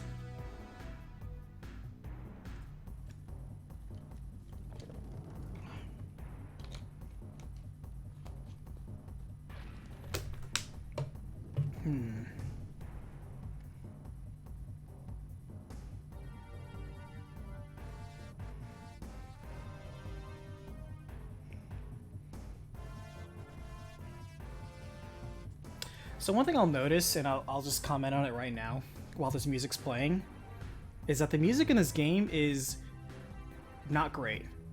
it's serviceable, but there's never a track in here that I'm like, damn, that's gonna be iconic. Because think about the other three main franchises Naughty Dog has made. All of them have a pretty iconic theme that when you hear it, even if you don't necessarily play the game, you probably have heard this theme and you probably know it's associated. Like, Crash Bandicoot has a theme. When that music starts playing, you know it's Crash Bandicoot. Uncharted has a theme. You start playing it, you know it's Uncharted. Last of Us definitely has a theme. Everyone knows that theme. In fact, it's like the only really memorable song in that damn game. This game doesn't have a theme. At least not a theme that's memorable. This is not a very notable composition track. I'm sure the composer did his best. It's all serviceable, but none of it's memorable. And it's certainly not melodical. It's not a very melodical soundtrack. It's just one of those where it's just like, okay, kind of gets through. I was gonna say the tracks that I think I enjoyed the most, this one's okay, but it has such a short loop. They all have short loops, and the music that plays during the zoomer stages, those were okay too. But everything else, a very forgettable soundtrack. I think I'll start this like I would a regular deep cut. So let's talk about the aesthetics. We already know where their inspiration was, anime. Very much looked like anime. The animations, though, you can tell they put those 10 artists to work for the animation artists. And because there is a surprisingly robust amount of animations, frames, facial expressions that really do work in this. It really does a good job emoting and conveying the scenes without having the dialogue speak for it. And that's a big part, because one of the ways you can tell if there's good communication and good portrayal of emotions, of dialogue, of communication in a scene is if you watch it with no subtitles, no sound, and no dialogue. How well can you, just through pantomiming and through expressions, tell what's going on? You can probably have a good idea what's going on for the most part with the way that they've done a good job with the animation. So animation team showed up. They did a great job with it. I liked how they tried to add some variety and spice to the celebration animations. I liked the slam dunk one. That was probably my favorite one, but there was a good variety. The randomization of it was kind of because there were sometimes I got the same animation 4 times in a row. But overall, the animation team is good. The aesthetic style is also pretty distinct. They definitely went with very cartoony portrayals, of course, of like whatever that race is called. I don't even know what it's called. Weird space elves. But it's science fantasy. It's science fantasy is the premise here. It's definitely science fantasy. And the bright, vibrant style is very consistent. It's very clear, it's very consistent. There doesn't seem to be much of anything where I'm like, that looks very out of place. It's not the case here. I also want to shout out to one thing too, where... Holy yakko! What could that be? Wow! It's an ancient precursor door. It looks like it will only open if we fill all 100 holes with power cells. We're heroes, remember? We have 100 power cells.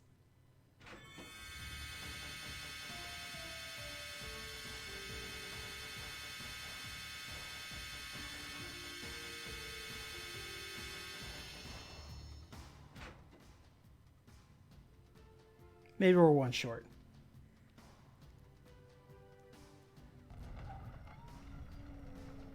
Or maybe we do have 100 power cells. What is it? It's so beautiful. By the precursors.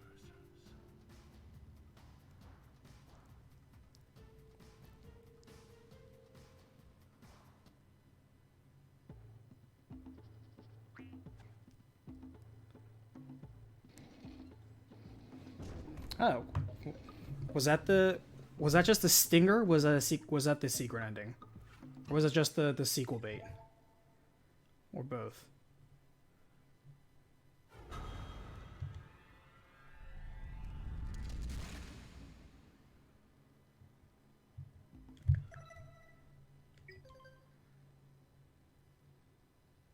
Oh wait, it says we have 100 out of 100, but that can't be possible because we're missing one thing there. So there's actually 101 orbs. So it is a secret and sequel bait. Well, it looks like I got lucky. and they just wanted 100 instead of 101. I wonder if they accounted the fact that, man, a lot of people are going to miss that last red box. Wow, lucky break. They didn't ask for all 101. First try. All right, let's jump back into Dominus Gaul's hideout while we continue our thoughts. Where the heck would it be?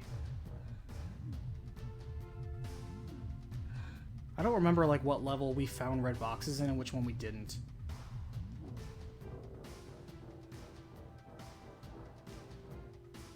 We can't open the door now and see what's in it.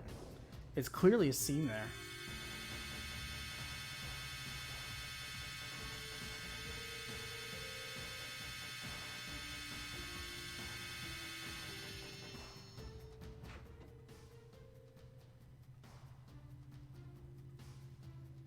Or are they gonna do the same scene?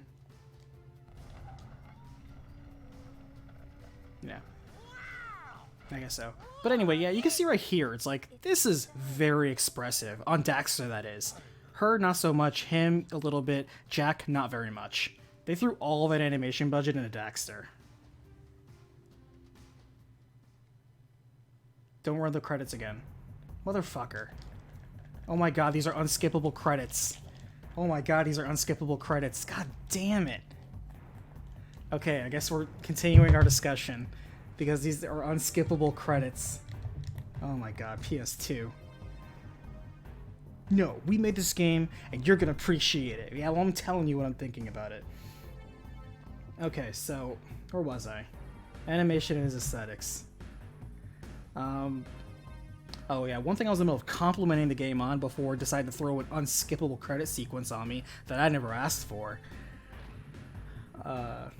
is that I think it's actually a really cool effort on the design team to present in every single level at least one enemy that we don't see in any other level. Every single world so far has had at least one enemy there. It's unique to that particular world. It doesn't have to be particularly interesting, but I appreciate them going for the diversity. And some of them do it, like attack differently or just look differently, but they look appropriate for that world. And so there's a lot of effort there. You can tell because they wanted to make a good first impression on a new IP, especially since they were going for that quote-unquote seamless open world. And I'm using seamless with air quotes because there are some times you can tell they cheat. But even when they're cheating, it still is a pretty smooth move. So they do a pretty good job. I'll give them a pass. But you can tell this is a game where they took a lot of risks. They were not afraid to take risks because every single subworld of this game does something different. They try to have either a gimmick or just thematically different. They're hit or miss. Like, I thought, me personally, I love the swamp world. I like that one the most in terms of what they were doing with it, and I thought the lava world was the biggest waste of space. I thought that was very dumb and very short, kind of a cop-out and missed opportunity. Seriously, it's a lava world, and you can't think of anything to do in there. Can't believe it. Not even a minecart level. Ridiculous. But the variety that they had there, good. The amount of times that the effort they took to make it look different, distinct, good. Diversity was definitely this game's strong point, and even though they took a lot of shots, not all of them were hits, but not all of them were misses either. Oh, look, Shuhei Yoshida, back when he was making moves back then, the PS2, PS3 era. Let's see.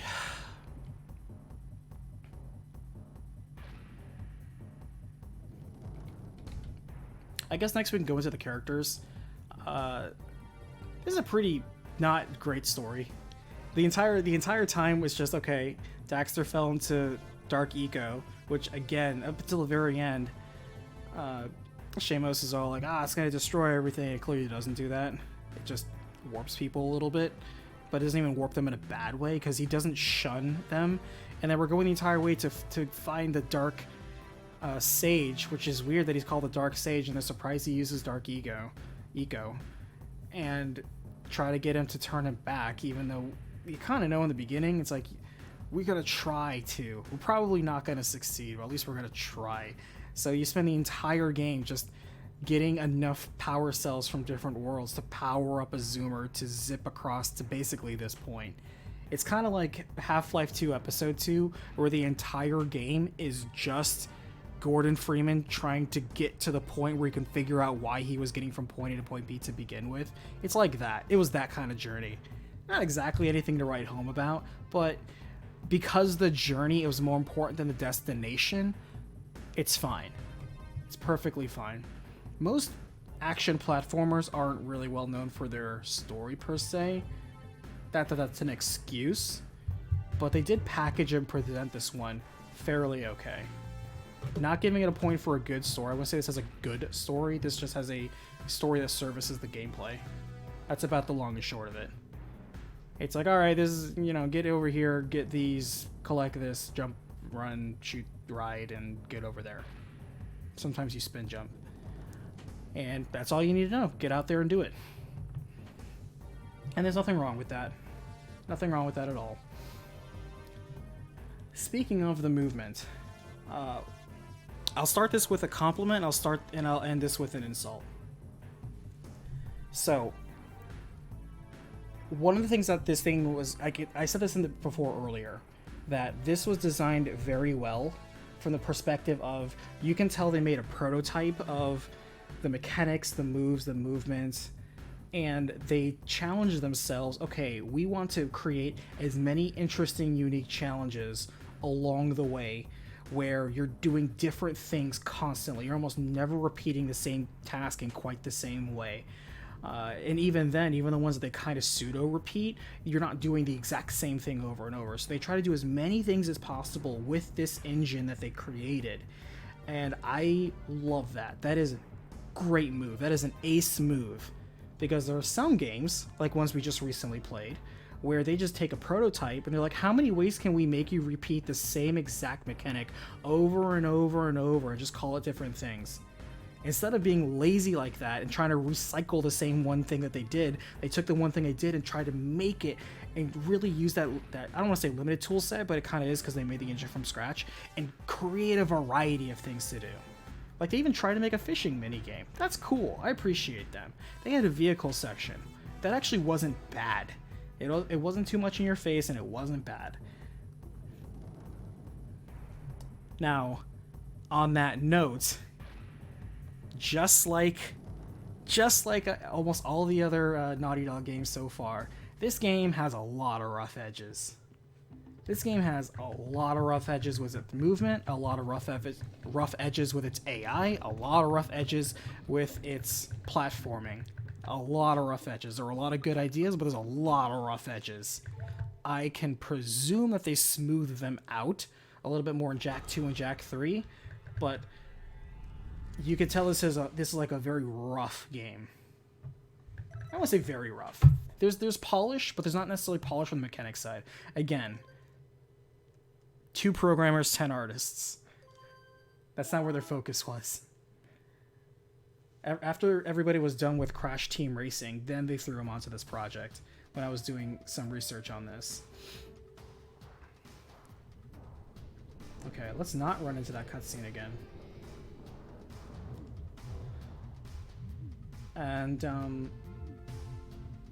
the design for Jak looks good. Good protagonist look. The choice to sacrifice personality, I'm not a fan of, but you know what? They still made it work. Because Daxter was the speaking point for it, even though Daxter was his own unique character. Jak is actually a pretty good friend when you think about it. Since the very beginning where, they knew they were in the wrong place and they weren't supposed to be there. He didn't judge Daxter. He didn't turn his back on Daxter like everybody else just bodying Daxter. Like, God, Daxter, you're such a fucking idiot. Can't believe you got turned into a weasel. Jesus Christ. Jak didn't say anything, not that he apparently does, but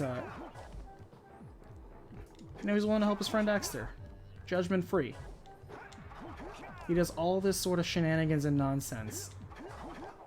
He does it. I can respect that.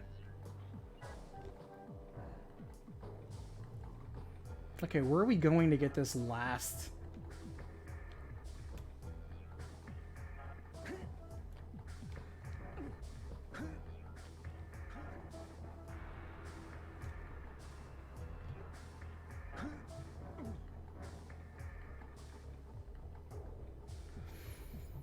Music, I already commented. It's serviceable. It by no means is great. Same thing, just like the story. It's serviceable. By no means is it good. The environments are very vibrant. Like I said, everything that's done for presentation is well done. I hate this camera. This camera is absolute garbage tier. I hate it, I hate it, I hate it.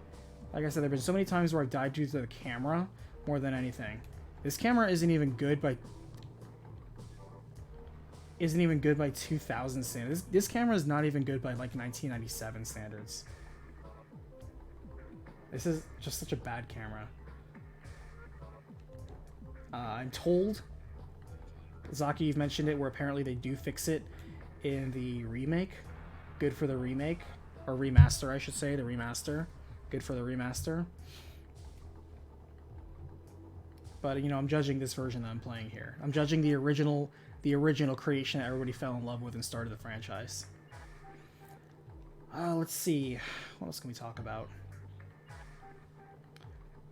The shooting is kind of interesting. I'd have to say the shooting, especially compared to other Naughty Dog franchises, is arguably the series' second best. Or maybe tied for second place. Because if you were to ask me which Naughty Dog game has the best shooting... Oh, there it is, right there. Sweet.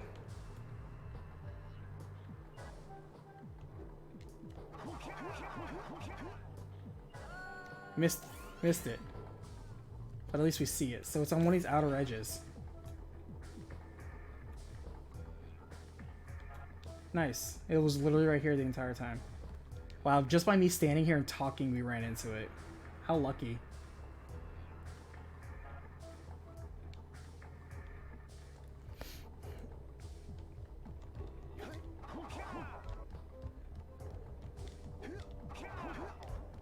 Sometimes I get lucky like that. It's just my special ability.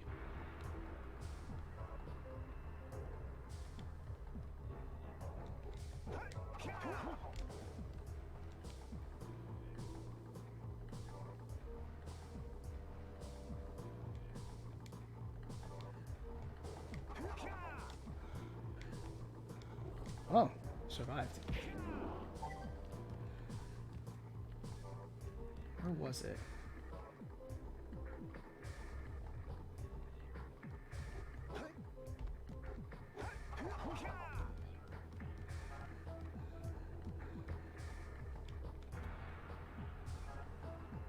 It's on left now? Left? You give me directions?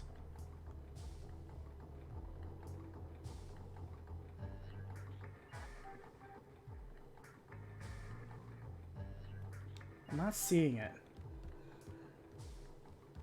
Shadows, you just missed it. We just beat the game.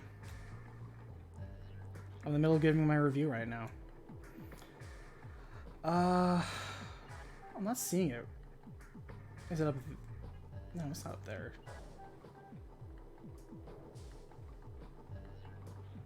I know I definitely fell too low.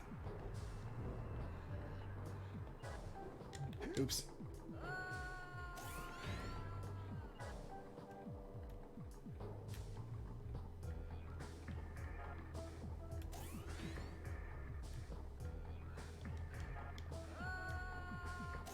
That sound file is ridiculous. Checkpoints, by the way, are hit or miss, because there have been times when like the checkpoints have been very nice. I'm like, oh, this is a good spot for a checkpoint. And other points where just the checkpoints were dicks, and I was not pleased. I was like, golly, like just like this one. All right, keep an eye out because the red box is in one of these platforms.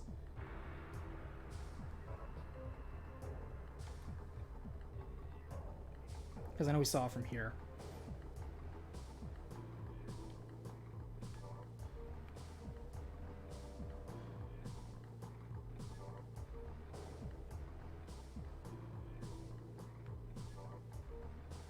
There it is. Okay. So it's on the weird pizza ones.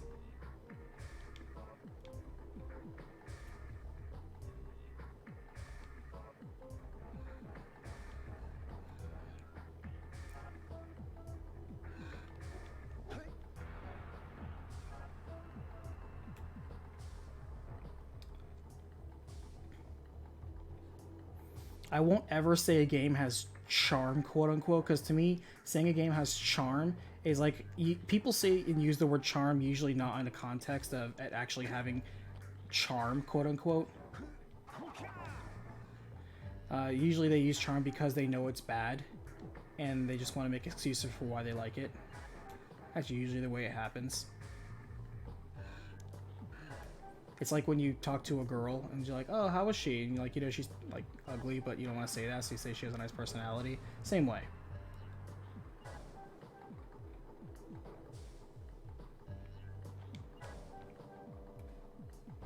I wonder if I could jump on this from here. Let's make a leap of faith. Yeah.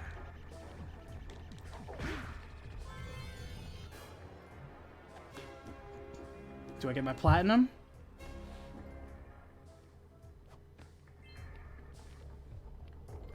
There's my platinum. Done.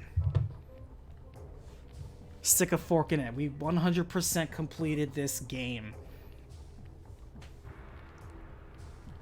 All right.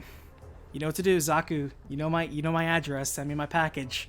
I've actually been waiting on my controller for a while. High five, everybody. High five, high five, high five.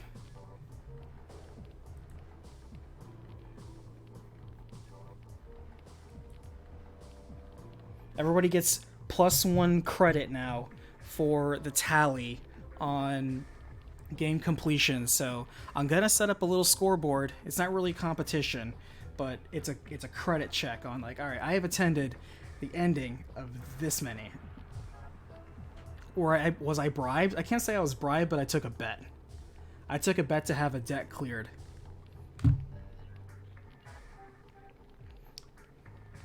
I know. Sponsor this episode is what's that? Zaku originally challenged me and was willing to take over a tab that I had that he wanted to quote unquote expand my horizons. Now, to be fair, you kind of were right, Zaku, because I don't think you knew this. He mostly wanted me to play this because I've never played this before and this is one of his favorite games. So you can thank Zaku for me playing this game. When I really think about it, when it comes to 3D platformer adventure games, I actually really haven't played that many. Or at least not in a while. Not probably in the last 20 years, I'd have to say. Because in the mid-90s, Millennium time, definitely did play a lot of, like, you know, the Nintendo ones and like especially, you know, N64, and in PlayStation 2 I played a bunch, but not like the big ones on PlayStation, because, you know, when you go through the Holy Trinity on N64, which was Super Mario 64, Banjo-Kazooie, Donkey Kong Country 64, I'm just gonna be real, the jumping and the movement and the mobility on those games, this game does not compare to. Just being real. Even for other Sony games, I have to say this is very middle of the road. Because for platforming, now granted I haven't played it, but I hear the platforming in Sly Cooper is very good. I hear it's actually arguably one of the best platformers in terms of platformers, 3D platformers, on the PlayStation. I heard Sly Cooper is where, like, the go-to. In terms of, like, that's, like, the top tier one for that subset of games. Shooting, like I was going back to my original example, shooting is best done in the Last of Us games. Last of Us actually has very good shooting. It has unreasonably good shooting because everybody's super laser accurate, but at the same time, good. This game is better than most Uncharted shooting because when Jack is in his zoom mode or when he's aiming, he's not wobbling around like he's drunk. That always annoyed me in the first 3 Uncharted games, that the aiming, especially just the sway, is so absurd. It is ridiculous. And the way that things bloom and spray, like, shooting is so trash in most of the Uncharted games. It is so bad. I'm like, why are you this bad? How can you be this bad? Compared to so many other third-person shooters that have come out, you have no excuse for being this bad. They got good in Uncharted 4, but it took them 3 games to have decent shooting. They've got a little bit better in every single one, but golly, its shooting's bad. Shooting's actually works in this one. I can say for the 4 sub-series Naughty Dog has made, Crash Bandicoot, Jak and Daxter, Uncharted, The Last of Us, this game has the best jumping. I said this before, but it's true. This game has the best jumping. That being said, I think the jumping in the other games are hot garbage. Again, hit detection is shoddy, so bad that in Uncharted and then later Last of Us, they just kind of like have that homing in jump where it's kind of like it's almost auto jump, but it isn't quite, but they just kind of give it to you anyway. You don't move right. Physics don't work quite well in those games. They just kind of give it to you. But when you play like good platformers, you can kind of tell like, oh, this platforming is pretty jank, but it's okay. It's not a bad platformer by any means. I don't like the implementation of the double jump in this game. Single jump is fine. Spin jump is okay. I don't like the wind up on the long jump, but it serves its purpose. Double jump in this game is not good. I'm gonna say right now, bad double jump. You can only do it early. It doesn't offer much height, doesn't offer much distance. But it's so needed for so many jumps, you have to have just a little bit. Just a little bit. So they make you use it. It's like, I don't like using this bad double jump, but you're going to do it. By the way, first time I'm noticing it because we haven't done it yet. These are pretty good idle animations. I like how he's doing a variety of different things. I prefer Killzone 2, 3, 4 to Last of Us for shooting. Well, I'm talking about Naughty Dog games. I'm not talking about every shooter ever. I'm just talking about Naughty Dog games.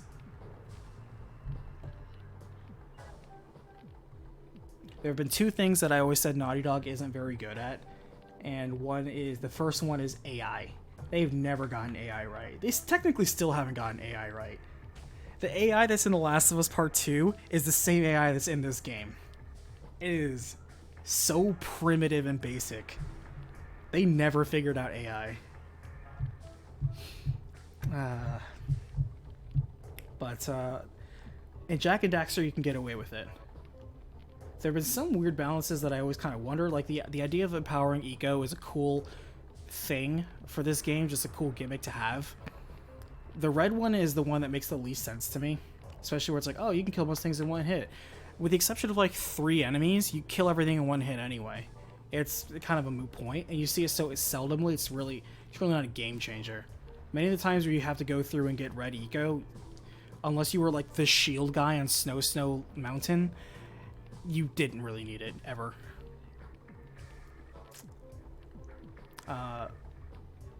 Fireball was cool, except when it had weird homing effects. Collecting eggs is funny.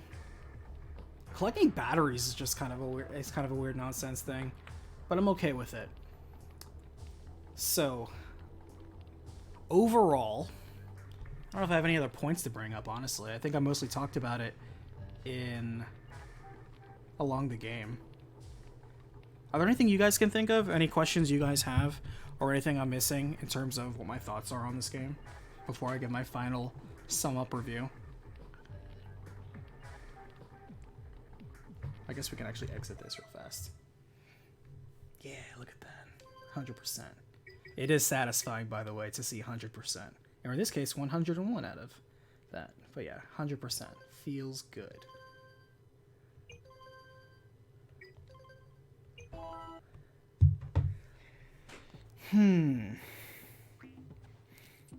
But yeah, I'm willing to be okay on some of the rough edges that they have, because I know they built this first time, new engine, new ideas, new IP, trying a lot of things. Like I said, they were clearly willing to take risks, and when you take risks, like most things, there are going to be some that you hit and some that you just miss. And you work on it, because clearly they had 2 sequels. I guess you could say 3 sequels if you include Jak X.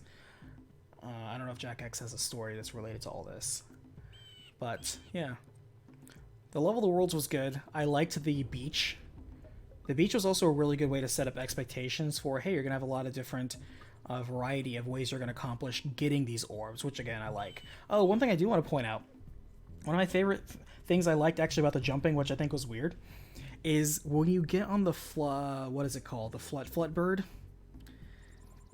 The Flut Bird is weird because when you jump on that thing, all of a sudden you have very precise jumping and very responsive controls.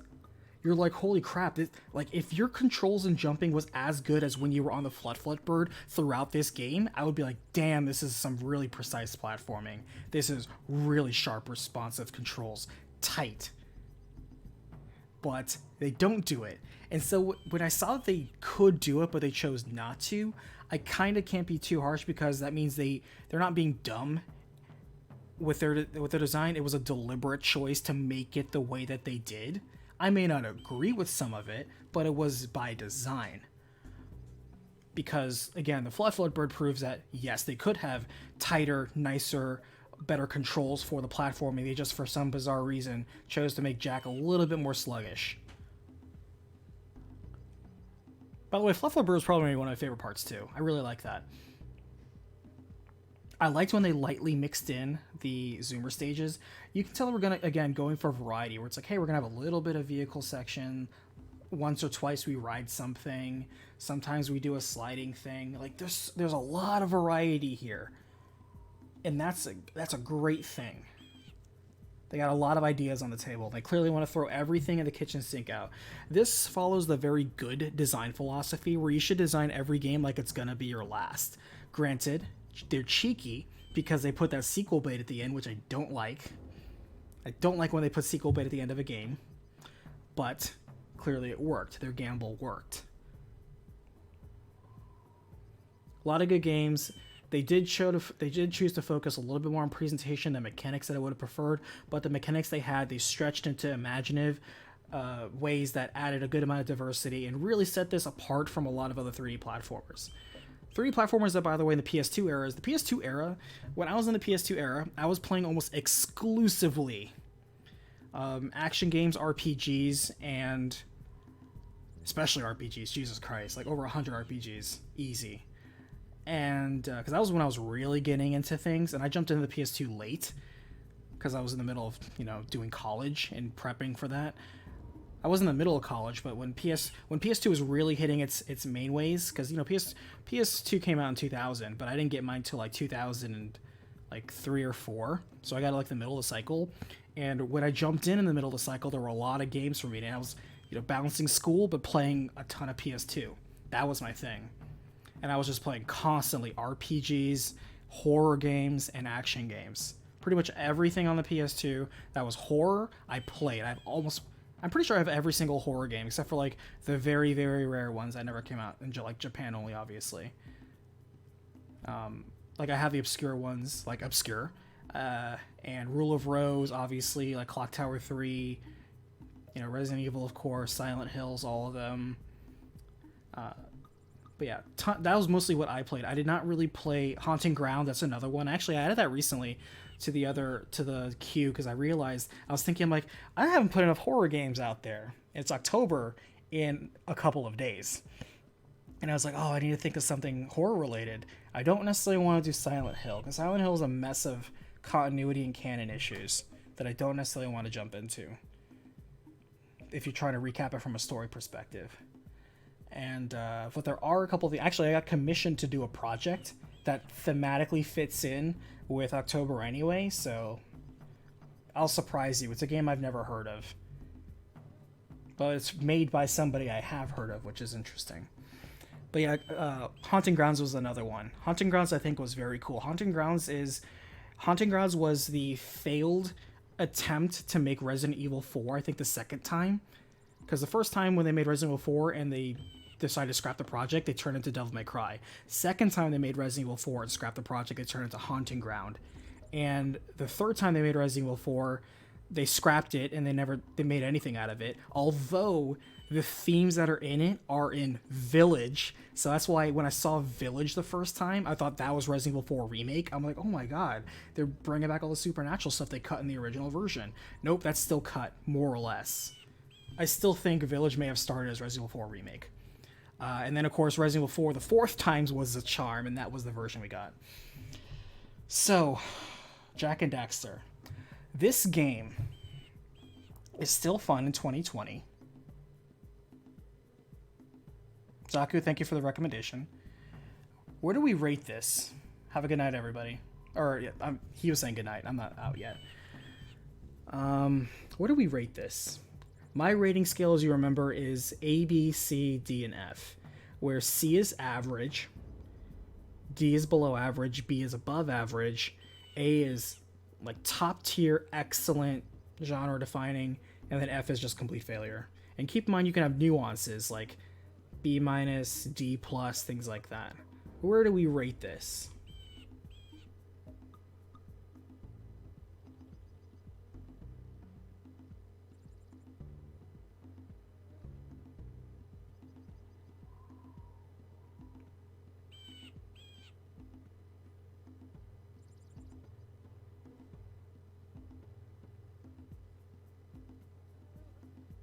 I'll let you guys think about it while I'm taking a sip of water.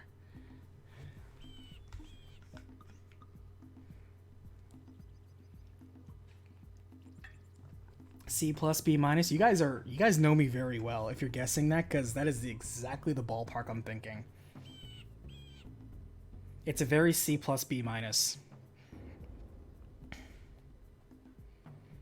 When it comes to something that close, the thing you then have to realize and recognize is how influential was this game? How often do we use this game? Because you talk about the quality of the game itself, sure. But if you're stuck on terms of like where it is, then talk about its influence and impact. Because that really does separate the tiers very much if you think about its actual impact, especially on a game like this that's been around for 20 years. How relevant is this? How many times do people look to this game as a reference point?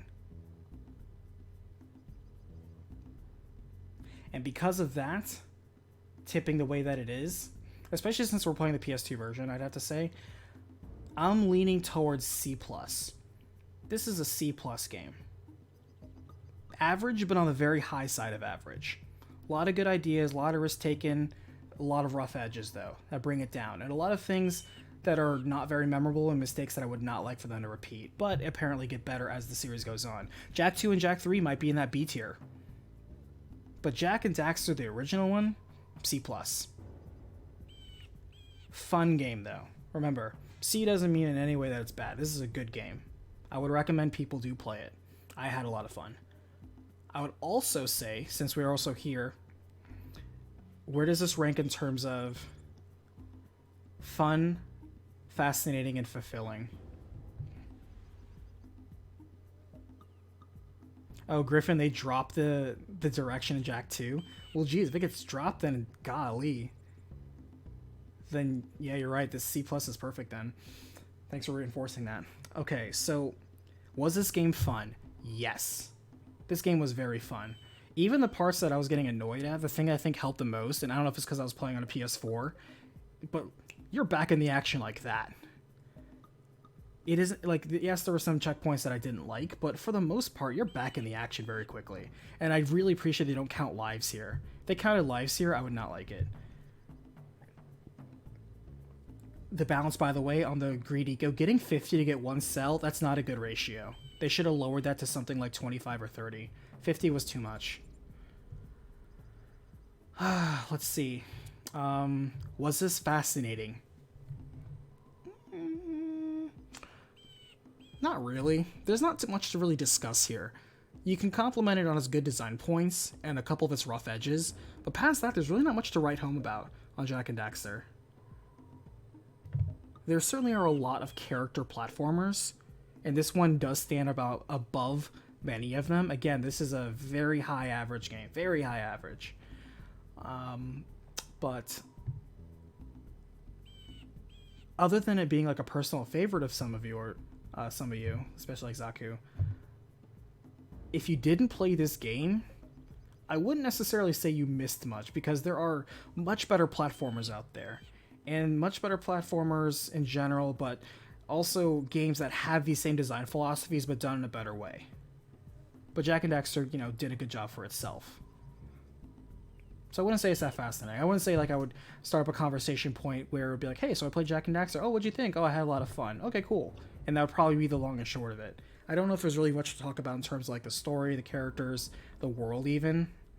It's just kind of there. It's like you enjoy it and then you move on. Was this fulfilling? Do I feel like I'm a better person for this? Did it make me a better player?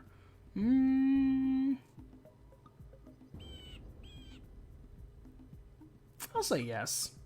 Just a little bit yes. A very weak yes. Like I said, I haven't had too many character 3D platformers platformers are surprisingly, like, there are games that I have that have platforming in it, but I don't play too many platforming specific games. It's really not one of my preferred genres. And this one did teach me a new skill set, and I did have to adapt to its mechanics. But for the most part, like, you know, you see there's a slight skill bump, and then once you get it, you're kind of in that groove, and you kind of enjoy it. I have to say that, yeah, I feel pretty satisfied playing this game. I am glad that I played it. So I'd have to give that a yes for fun, not really for fascinating, and a sorta kinda for fulfilling. That's about where it comes on my trifecta.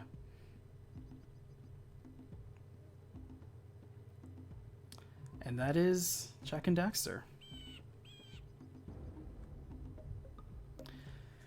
So here's what's next on the queue.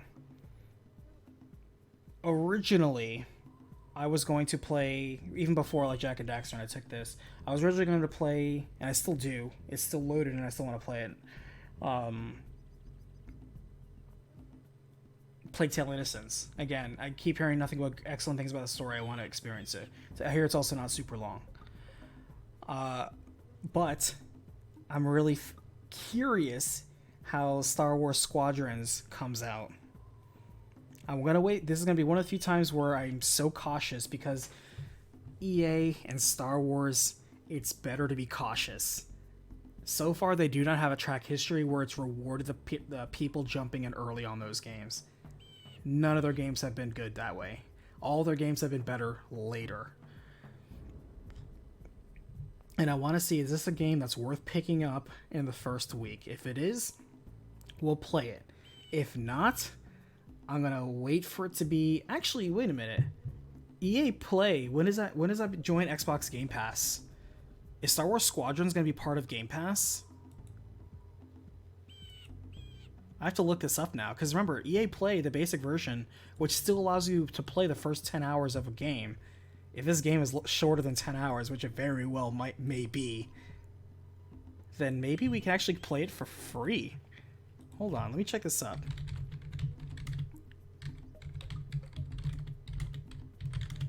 My clicky-clacky keyboard, I love it.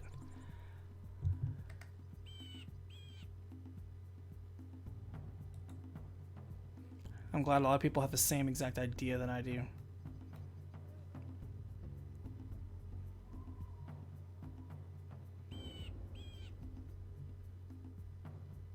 Okay, so it's a case-by-case basis. If EA decides to put the game in its trial section, then yes, you get to play 10 hours of it. If not, then they add it to the EA Play library, in which case you can enjoy it as much as you want, usually around 6 to 8 months after its release. They add it to its library. So, I guess we'll have to see if EA adds it to the library, or to the trial or not.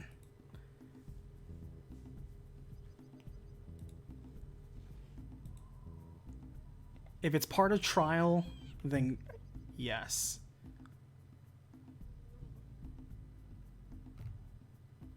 If not, which it may not, because it's Star Wars and it kind of sells on the title alone, then we'll see. If people say it's a hot piece of shit and you're done with it in 2 hours, it's not worth $40, we're not playing it. I'm not wasting $40. I'll wait for it to join Game Pass. And then we'll play Plague Tale Innocence on Sunday. So we'll see. It does have a campaign, Shadows, but let's be real. Even their full price games had a 4-hour campaign. I'm not expecting any much longer on this. I would like to be wrong. I would love to be pleasantly surprised. I'm not expecting it.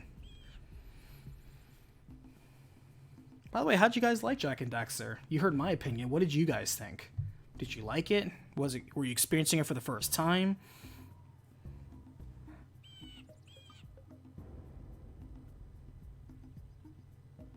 Battlefront 2 had a campaign. It doesn't matter if you liked it or not. It had a campaign. It was not a good campaign. It had a campaign, though. It was a stupid campaign. A campaign that I cannot believe is considered canon. Out of all the things that we were talking about in terms of Star Wars canon, I can't believe the garbage that was Battlefront 2's campaign is considered canon. It is just offensive. It's like Aliens Colonial Marines is canon in the Aliens timeline. Why does that garbage have to be canon? Jesus Christ. Speaking of April Fool's games I've done.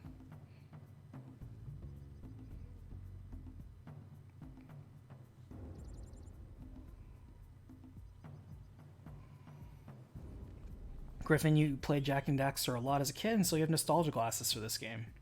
Well, I am pleased to tell you that as somebody who does not have nostalgia goggles for this game, and playing it for the first time in 2020, holds up. Holds up, still fun. Did not like the change in Jack 2. I'll keep that in mind.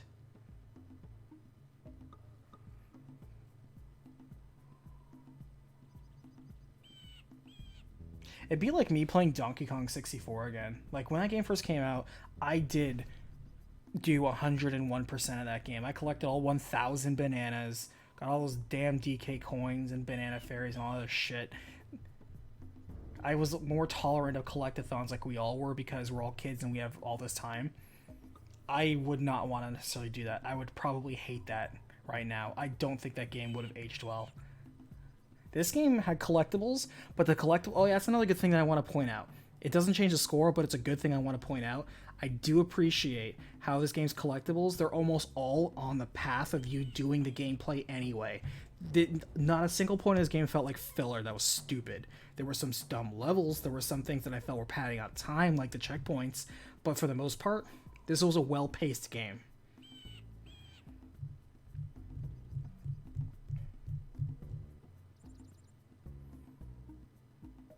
The controls are rough, Shadows, but the biggest thing that kills me is the weird double jump again, and the camera. This god-awful camera. The camera, especially during the fixed camera angles, really, there were many times where I misjudged the distance of my jump because something looked, based on the way it's angled, a little bit further or closer than it actually was. I got tripped up by this camera so many times.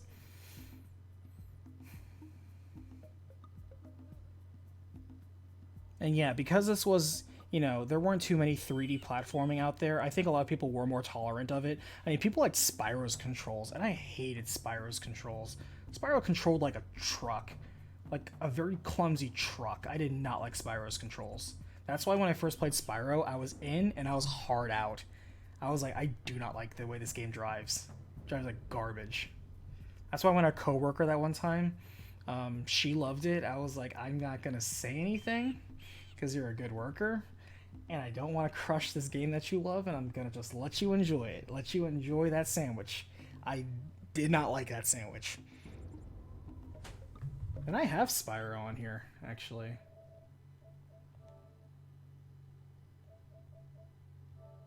think I have Spyro.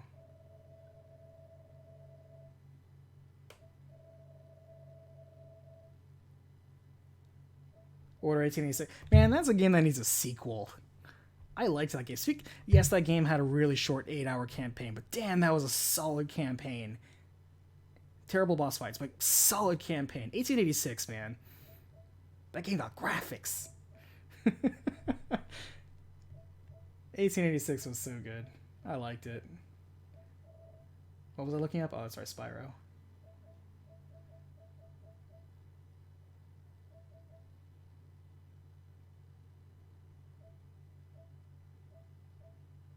Pod Racer, so good.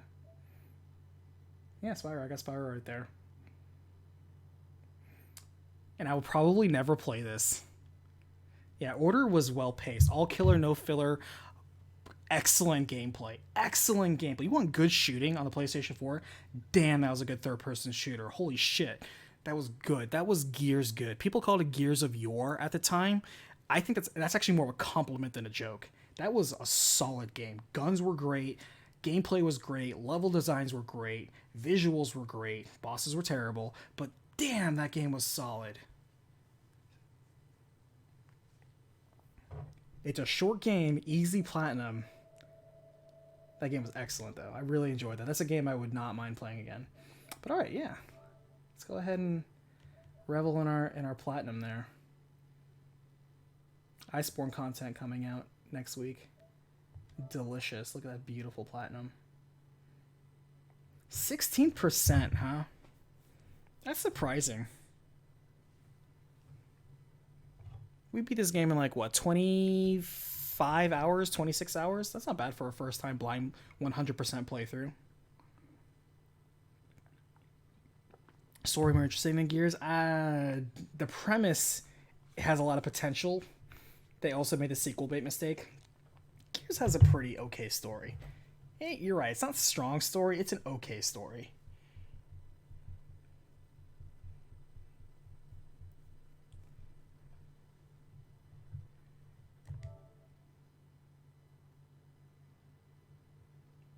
Good times. So we are better than 84% of the people that play this game on PS4.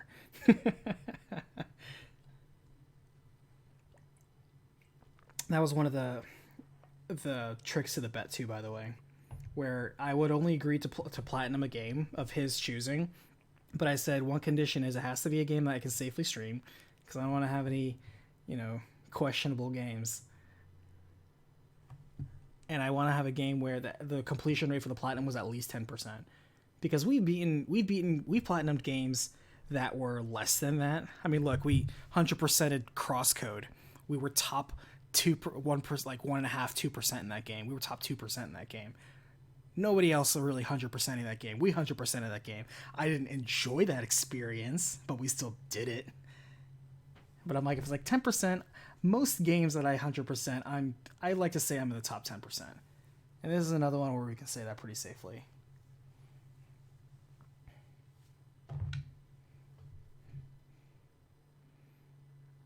Persona 5 Royal, has many people platinumed it? Persona 5 Royal doesn't surprise me. It probably has a high completion rate because the amount of people playing Persona 5 Royal are probably people who play Persona 5 to begin with.